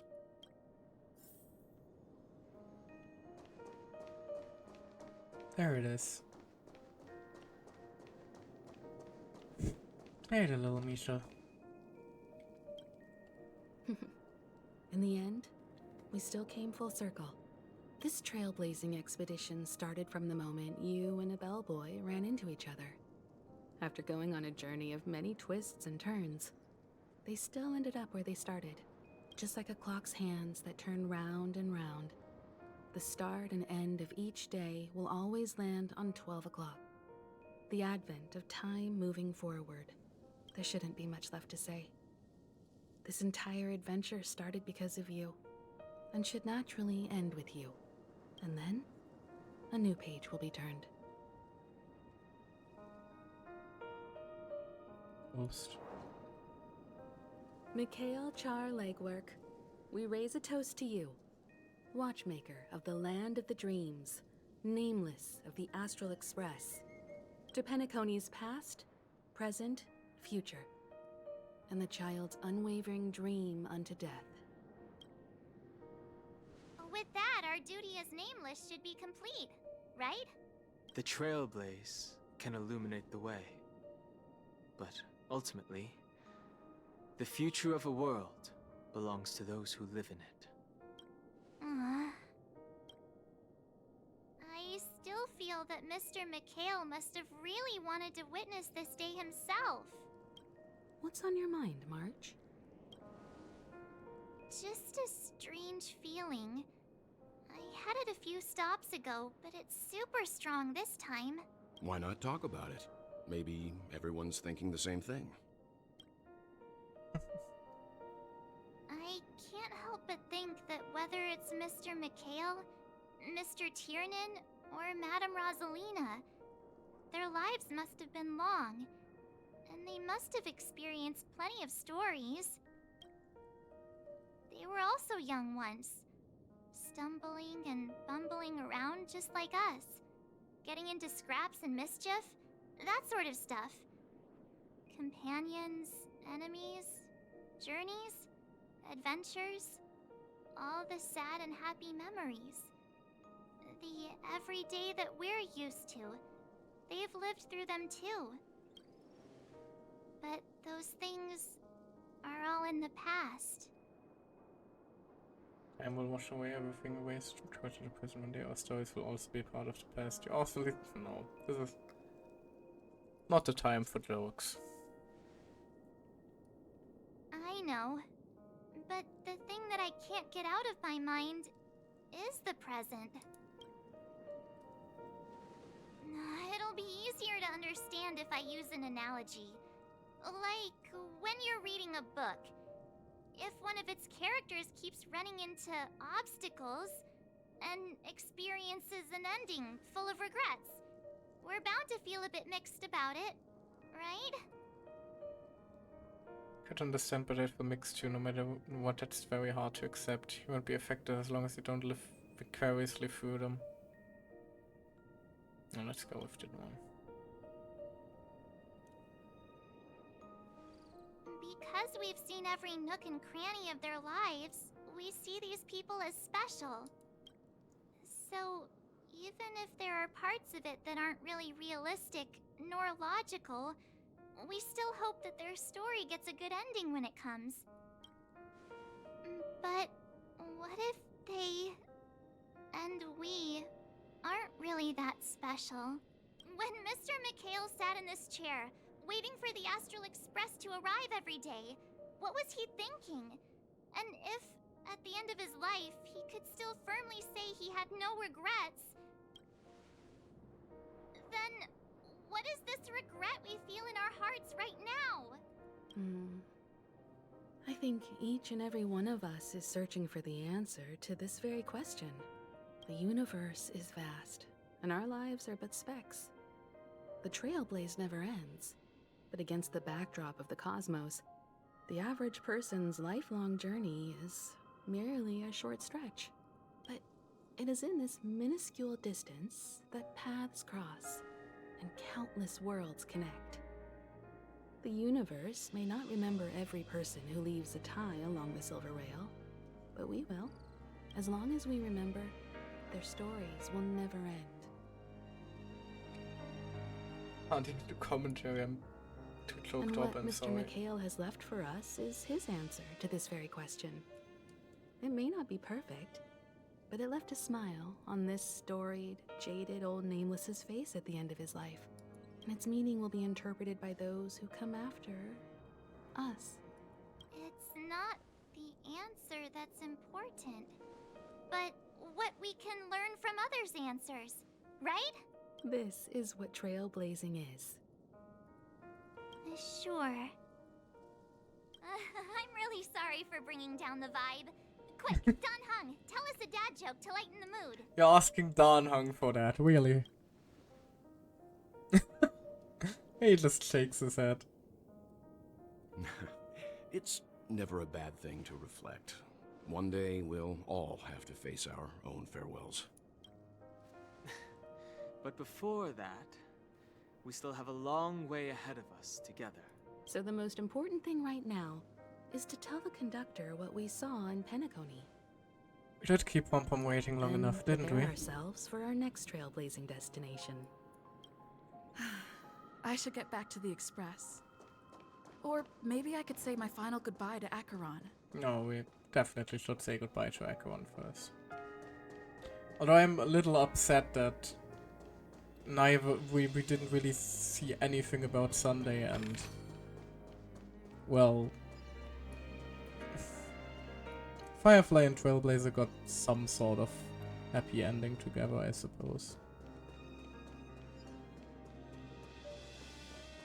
Hey, Acheron.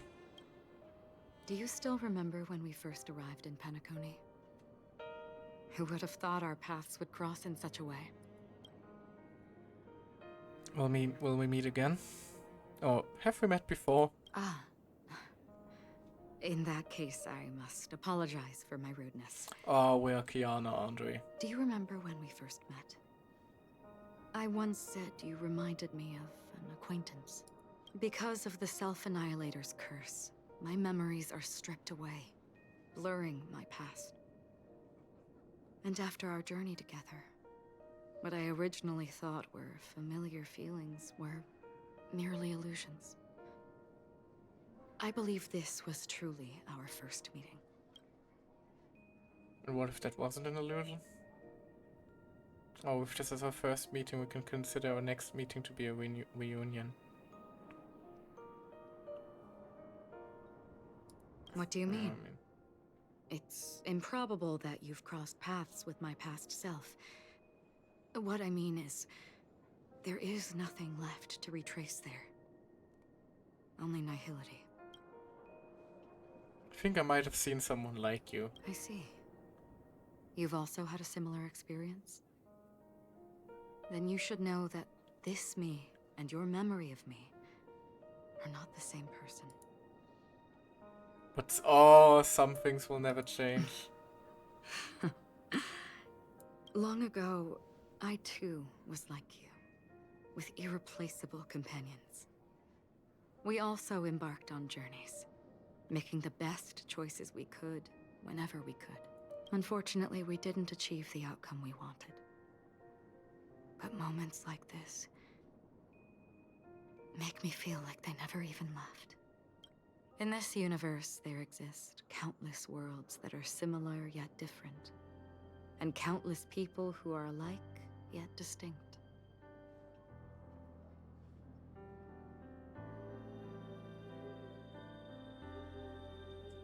I'm willing to bet that there's no Honkai Impact 3rd OST. I too have wandered alone. Although I have no way to confirm, sadly. Acquaintances on strange worlds, seeing their silhouettes overlap with my past. In your opinion, what does this déjà vu mean? A longing for a certain someone, I suppose. In her specific case. Attachment, desire, longing. They may all be right, but they are all incomplete. I believe it's not something external, but something that originates within us. An emotion that traverses time from a certain moment of our past to reach us. Perhaps it's a source of warmth and happiness.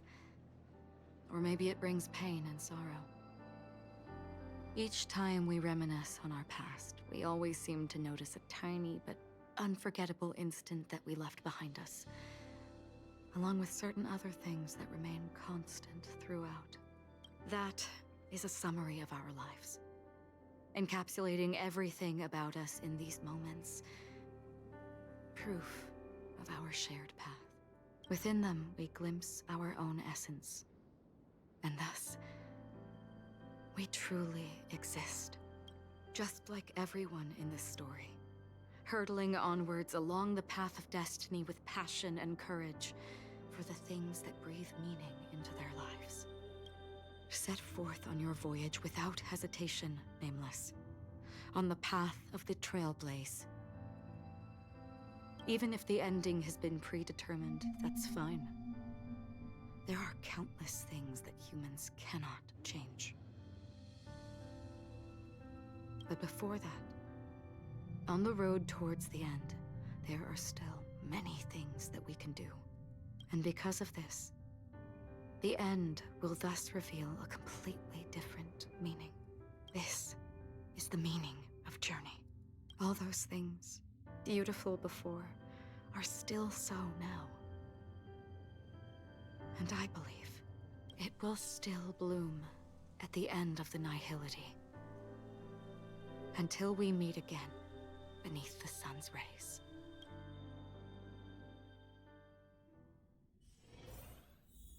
Oh, fuck's sake.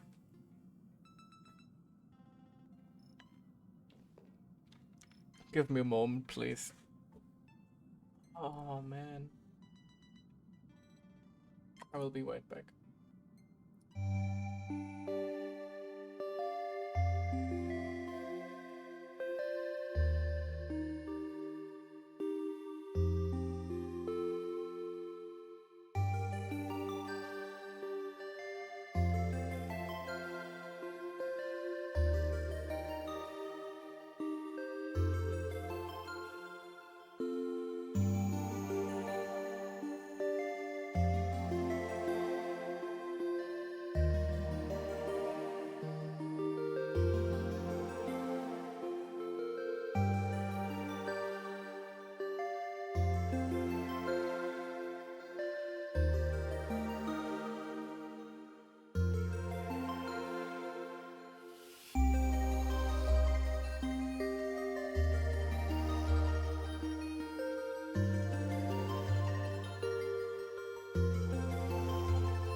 Sorry. Had to compose myself for a moment. Get some tissues. Because God only knows what they're about to hit me with now. Oh no, Pom Pom. Pom Pom, please no, I'm gonna start crying again too. There. Chin up, Pom Pom. Don't be sad. Don't cry. Wow. Your method of consolation is truly unsophisticated. Don, you're not helping. Still better than just standing there like a scarecrow. What happened? Oh, hey, you're finally back. We told Pom Pom all about our adventure, and they suddenly started crying. I've never seen Pom Pom so sad before. Sorry, Pom Pom, it's okay. The conductor never cries. Pom Pom is never sad. Pom Pom is just angry. Yeah, angry. No matter where the express stops, you lot always manage to cause chaos. My well-thought-out timetable completely ignored. If you carry on like this, the express is gonna run out of fuel. That's right. Pom Pom is just angry. It's not because of Misha, Tiernan, Rosalina, and the rest. It's okay, It's Pom Pom. okay. Oh, Pom Pom, just let it all out. Aww. Everyone, could you all take a break in the next car? Aww. Don't worry. I'll stay here with Pom Pom. Mom is gonna take care of the baby. Let's go, March. It's okay. Oh. Oh. Poor Pom Pom.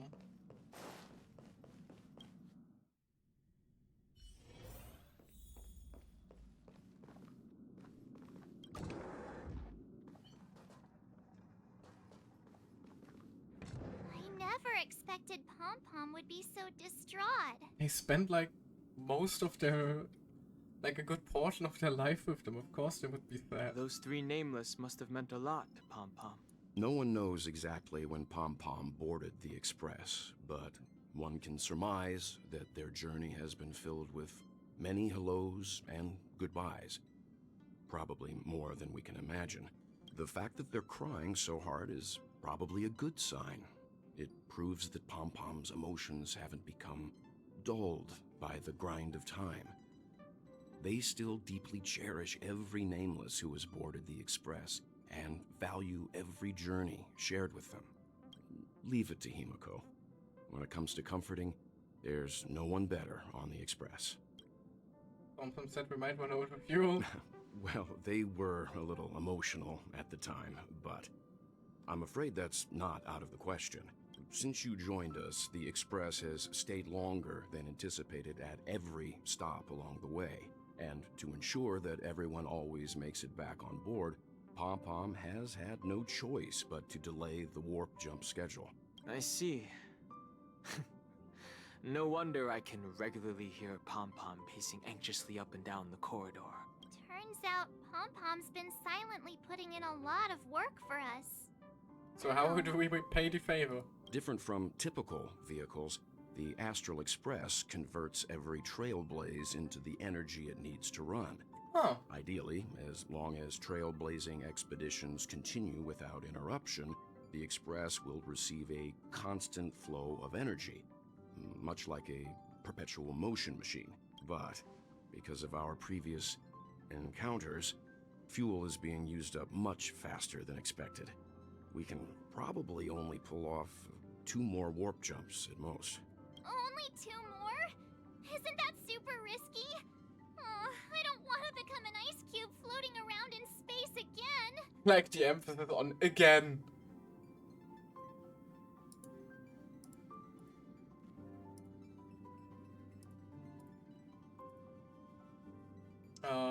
At least he'll be an adorable ice cube. When you put it like that, doesn't actually sound too bad. But I don't even want to become an adorable ice cube floating around in space again. Oh, Marty. Which also means that we must prudently consider our next destination. Yes, I've already checked the astral charts. The 2 nearest worlds to us are the oceanic planet of Lushaka and the agate world, Melustanen. As for which one we're headed to, that still requires a vote. Or perhaps you might consider a suggestion. Oh, fuck! Everyone, we meet again. So you're tagging along with us after all now, are you? It's you! Why were you just in my room? It's a very cute room, Miss March. Doesn't... Just like you. That doesn't answer the question, it just makes it significantly creepier.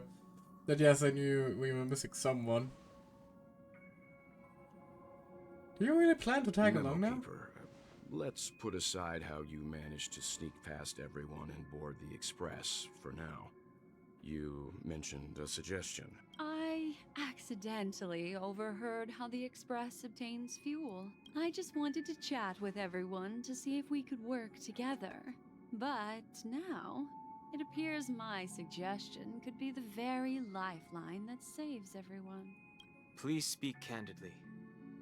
Depending on what you say, we could very well ask you to disembark. The Permanence's descendant. What a Why? This is the charming first time little they met. dragon, especially with those mired memories of yours. But I digress. If the Astral Express is in urgent need of a special trailblazing expedition to recharge its engine, have you all considered this? Perhaps your destination could be a world that even the renowned Akivili never reached. Should you be able to lay down a new stretch of silver rail, the Express may never have to worry about energy Oh. ever again.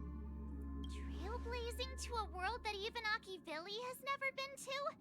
Is that possible? She wants us to diverge from Akivilli's Continue, path. Memo Keeper. This destination of which you speak, what sort of world is it?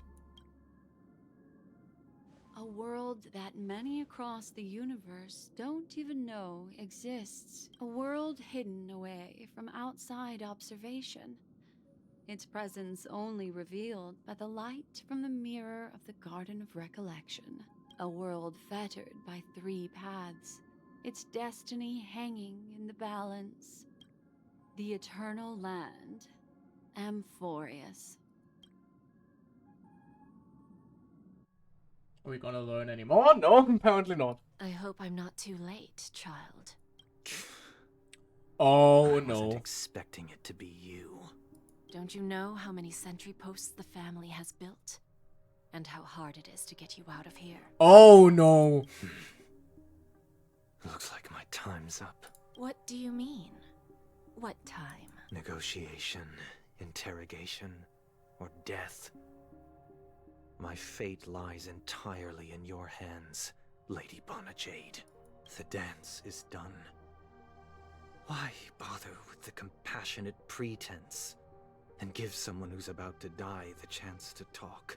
Despite your fall from grace, you still look well. I'm very glad to see that you're so full of verve. Do not insult my pride with half-veiled sarcasm.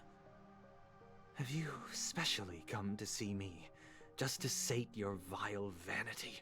Oh, of course not. I merely came to fulfill your younger sister's wishes. Oh no. To offer you a generous trade. That is, if you're willing to accept. Robin? To build a true haven where everyone can attain peace. That's the oath between you siblings, isn't it? If I told you there was still a chance to realize this vow, I don't like this. would you be willing to talk to me then? I recognize the gravity of this question, which is why you don't have to answer me right now. Go now. You are free, O Chosen One, who dare to exceed his bounds. Sever your wings, descend to the mortal realm, and walk their lands. See what this world is truly like. I will not accept your charity. As I mentioned earlier, it's a trade, and you don't have to give me an answer right now. Rewards are not reaped in a day, and if there's one thing I'm best at, it's waiting. The sweet dream still continues, and the night is still long. You have plenty of time to contemplate your answer.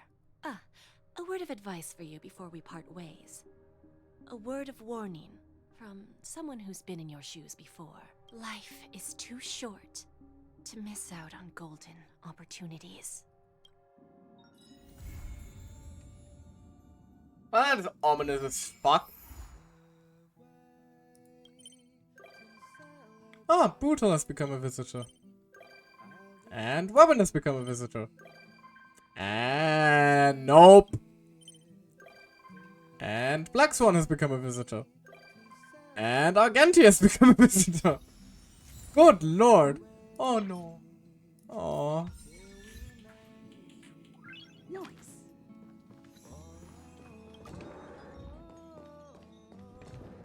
Any... Okay, no, those are... Not seemingly showing any of those yet.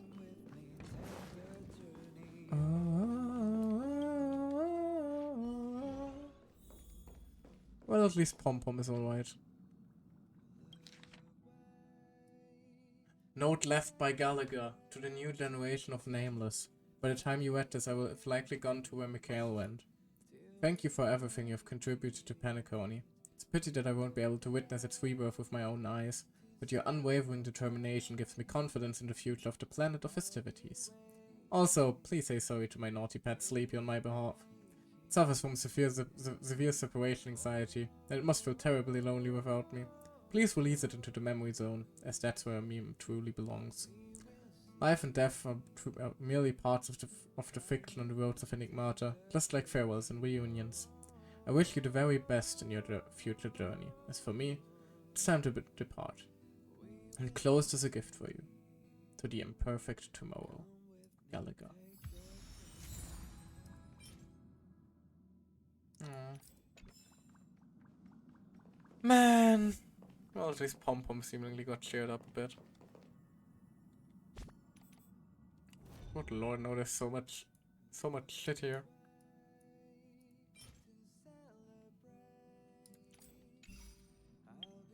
Ah. So I guess that concludes the story of Penacony. 2 Amphorias, the eternal land. I wonder what paths are converging there. Well, definitely Remembrance, but there should be 2 more now then, right? Message doll. Cool. That feels so cool, don't you think? Please just leave me alone. Don't text me anymore. I don't want Pom-Pom to get the wrong idea. Think you can mess with me? Well, you just stepped on chewing gum. I'll stick to you forever. By the way, Miss Sparkle hasn't even revealed her motive yet. Aren't you curious? Do tell. I am. Explain. Do you remember the prophesied 3 deaths? What's that got to do with you? Who knows? All I can say that someone paid a hefty sum to Miss Sparkle at the director at Penacony. Seems like it's a friend she made while gaming. The client told Miss Sparkle to make sure the 3 deaths happen in the safest way possible. In return, they shared the script with Miss Sparkle. And what happened next? Well, a smart cookie like you can surely guess, Grey Hair. However, Miss Sparkle isn't some control freak. She let the actor decide how the story would unfold for themselves. Surprise question. Did you press the mutually assured destruction button that Miss Sparkle gave you? No, I didn't. No, that button seemed way too suspicious. A cautious one, huh? But no worries, since more than half of the actors pressed the button, the 3rd death went exactly as planned. She soared up in the sky and set off the most epic fireworks Penacony had ever seen, giving a grand finale to this beautiful dream. And she herself was safe and sound. Happiest ending ever! So congrats, Grey Hair. After all, you're the one who made the call and actually saved the Firefly girl. And that means my Sparkle will get paid as promised. Oh, by the way, to celebrate the successful grand finale, Miss Sparkle has decided to share another secret with you, Grey Hair. What is it? You know what? Actually, oh you bitch. Dr. Primitive is a huge fan of bananas. Go on. Message failed to send. Account has been deleted. Oh, Sparkle. I fucking hate you. Astral Express family, is everyone here? Something important to announce. I confess. Alright, Elspeth, it is I who bowed away Don Hung's neck massager. So it was you. By the way, bowing is when you let someone know. If you don't, that's called stealing. It's just a massager. If Mikola wants one, we can order one. I checked the price as well. Let's leave the bill with Mikola. And to business. The thing I wanted everyone to know is that the Astral Express will soon be one of the shareholders of the Penacony conglomerate. The family and the IPC will begin formal negotiations soon regarding the dreamscapes for construction plans and commercial projects for the future. After this round of investments, the IPC will hold 30% of Penacony's shares, and the strategic investment department managed to secure a significant boon for us. When the financing is done, the IPC will transfer 5% of the stocks to the Astral Express to express their sincerity in developing long-term partnership with the Nameless. Wow! I don't know don't know much about shares or options. That sounds pretty great. I'm curious about how future dividends will be calculated. Are we gonna be rich? So does it mean we're gonna get financial independence and early retirement soon? Oh my, have you been living in poverty this entire time, Mikola? You must have had it rough. As the ceaselessly trailblazing Nameless, we got another responsibility to shoulder regarding this agreement. As shareholders of the Penacony conglomerate, we must bear the duty of being brand ambassadors and ensure the planet of festivities will no longer depart from the proper path of harmony. Penacony, your girl boss is here! It's time to make everyone submit. No, wait, no, it's time for everyone to remember our name. Oh, it seems like Mikola's full of energy. Hey, what are you doing? Let her be, Mom. Can tell her determination from the words she typed. We can't stop her. Checking out. Okay, so just a little follow-up mission that I'm assuming will lead to the Divergent universe.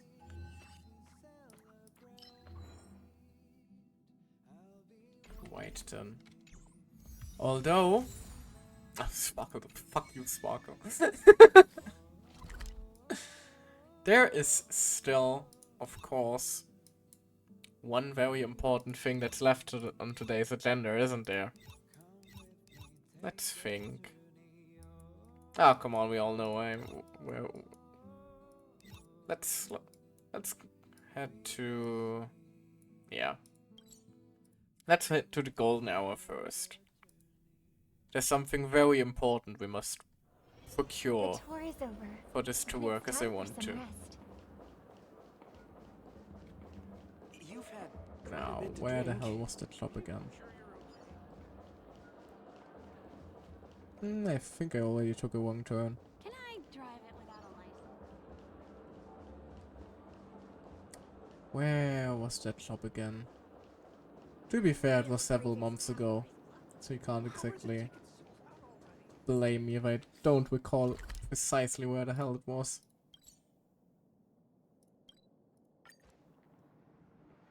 I think this would be more close to...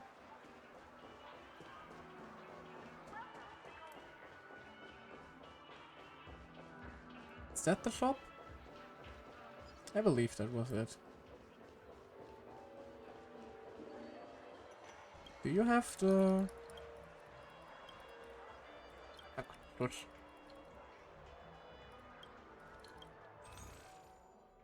Oh, never mind, we can buy other... We can apparently buy cars here. I will have to check that out later, I was not aware of this. But this is not the shop I am looking for. Family merchant. Where the hell is the... Are they there? Clock diner, that sounds about right.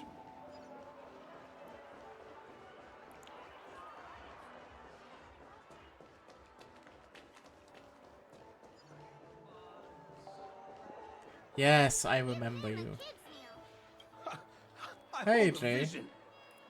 There we go. Now, please give me all the cake rolls you have. Wonderful. Those should work to attract some flies. And where do we pull? Do we head here or do we...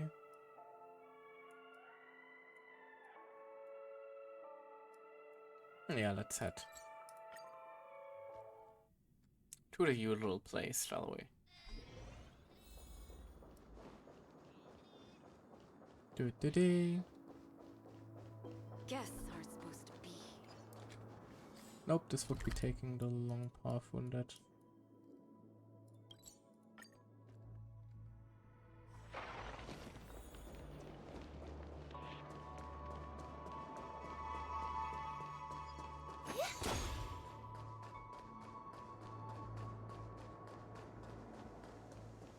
There we go.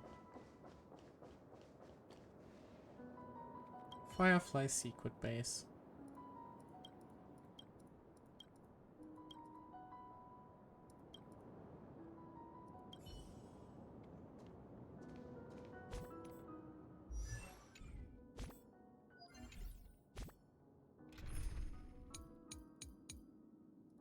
There we go. Let's bring her home, shall we? God knows we waited long enough for this.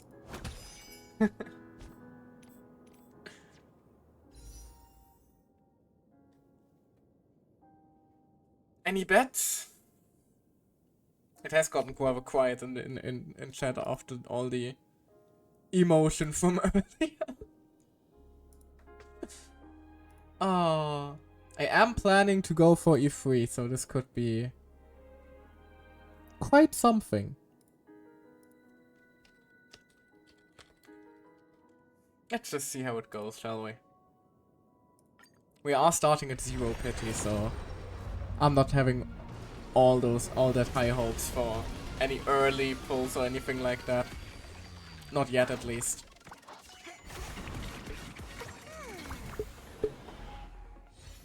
Although I am hoping for like at least a single. I need one more copy of Xulia, I think, to make her E6, and well, as many Gallagher cons as possible, because he is the best healer for her team currently. Hold on.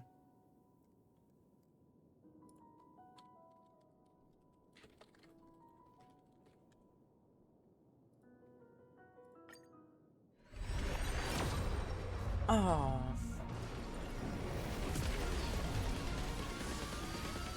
I was notorious for my gacha luck for a while, but I'm 90% sure that my luck has run out at this point. Oh, hey Misha. How you doing, little guy?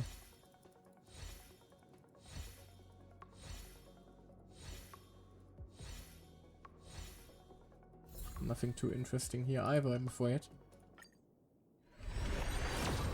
Blim.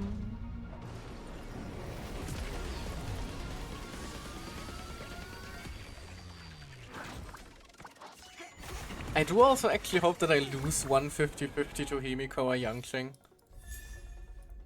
Because that would mean that I am finally able to have every standard banner 5-star.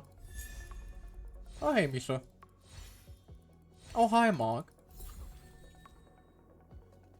I think I have him only E1, so I guess it doesn't hurt.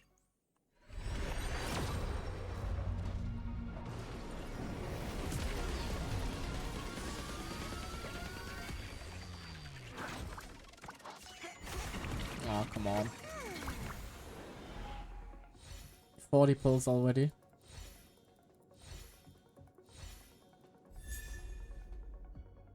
Huh, I'm not sure if I had that light cone before. Why the fuck am I getting so many light cones though? That seems a bit weird. Usually I only get characters and no light cones. Now I get only light cones and not a single character. Even though I really want some characters. Come on. Pretty please. I'll take it. Hello Gallagher, welcome home.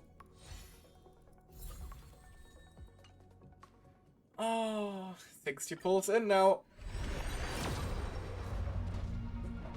And still no 5-star. Most unfortunate.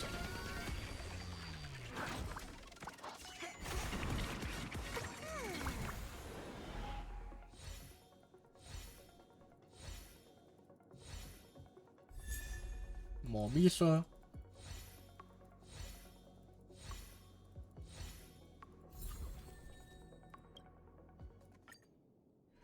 Approaching soft pity now. So we should be getting there soon.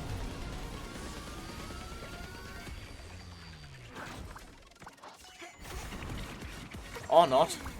Come on, game, please. I didn't save so long just to get shafted now.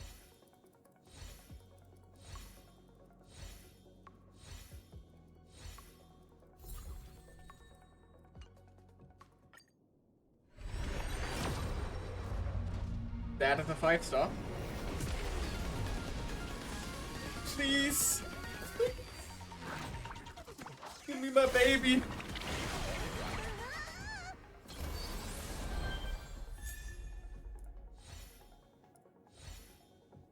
Ah, I'm getting nervous. Every single click hurts a little bit. Booyah! Won the first 50-50. Baby came home. We love to see it. Ah, welcome home, sweetie pie. But right then. We are not done yet. This is the first time in my life I'm actually pulling for Eidolons on a gacha character.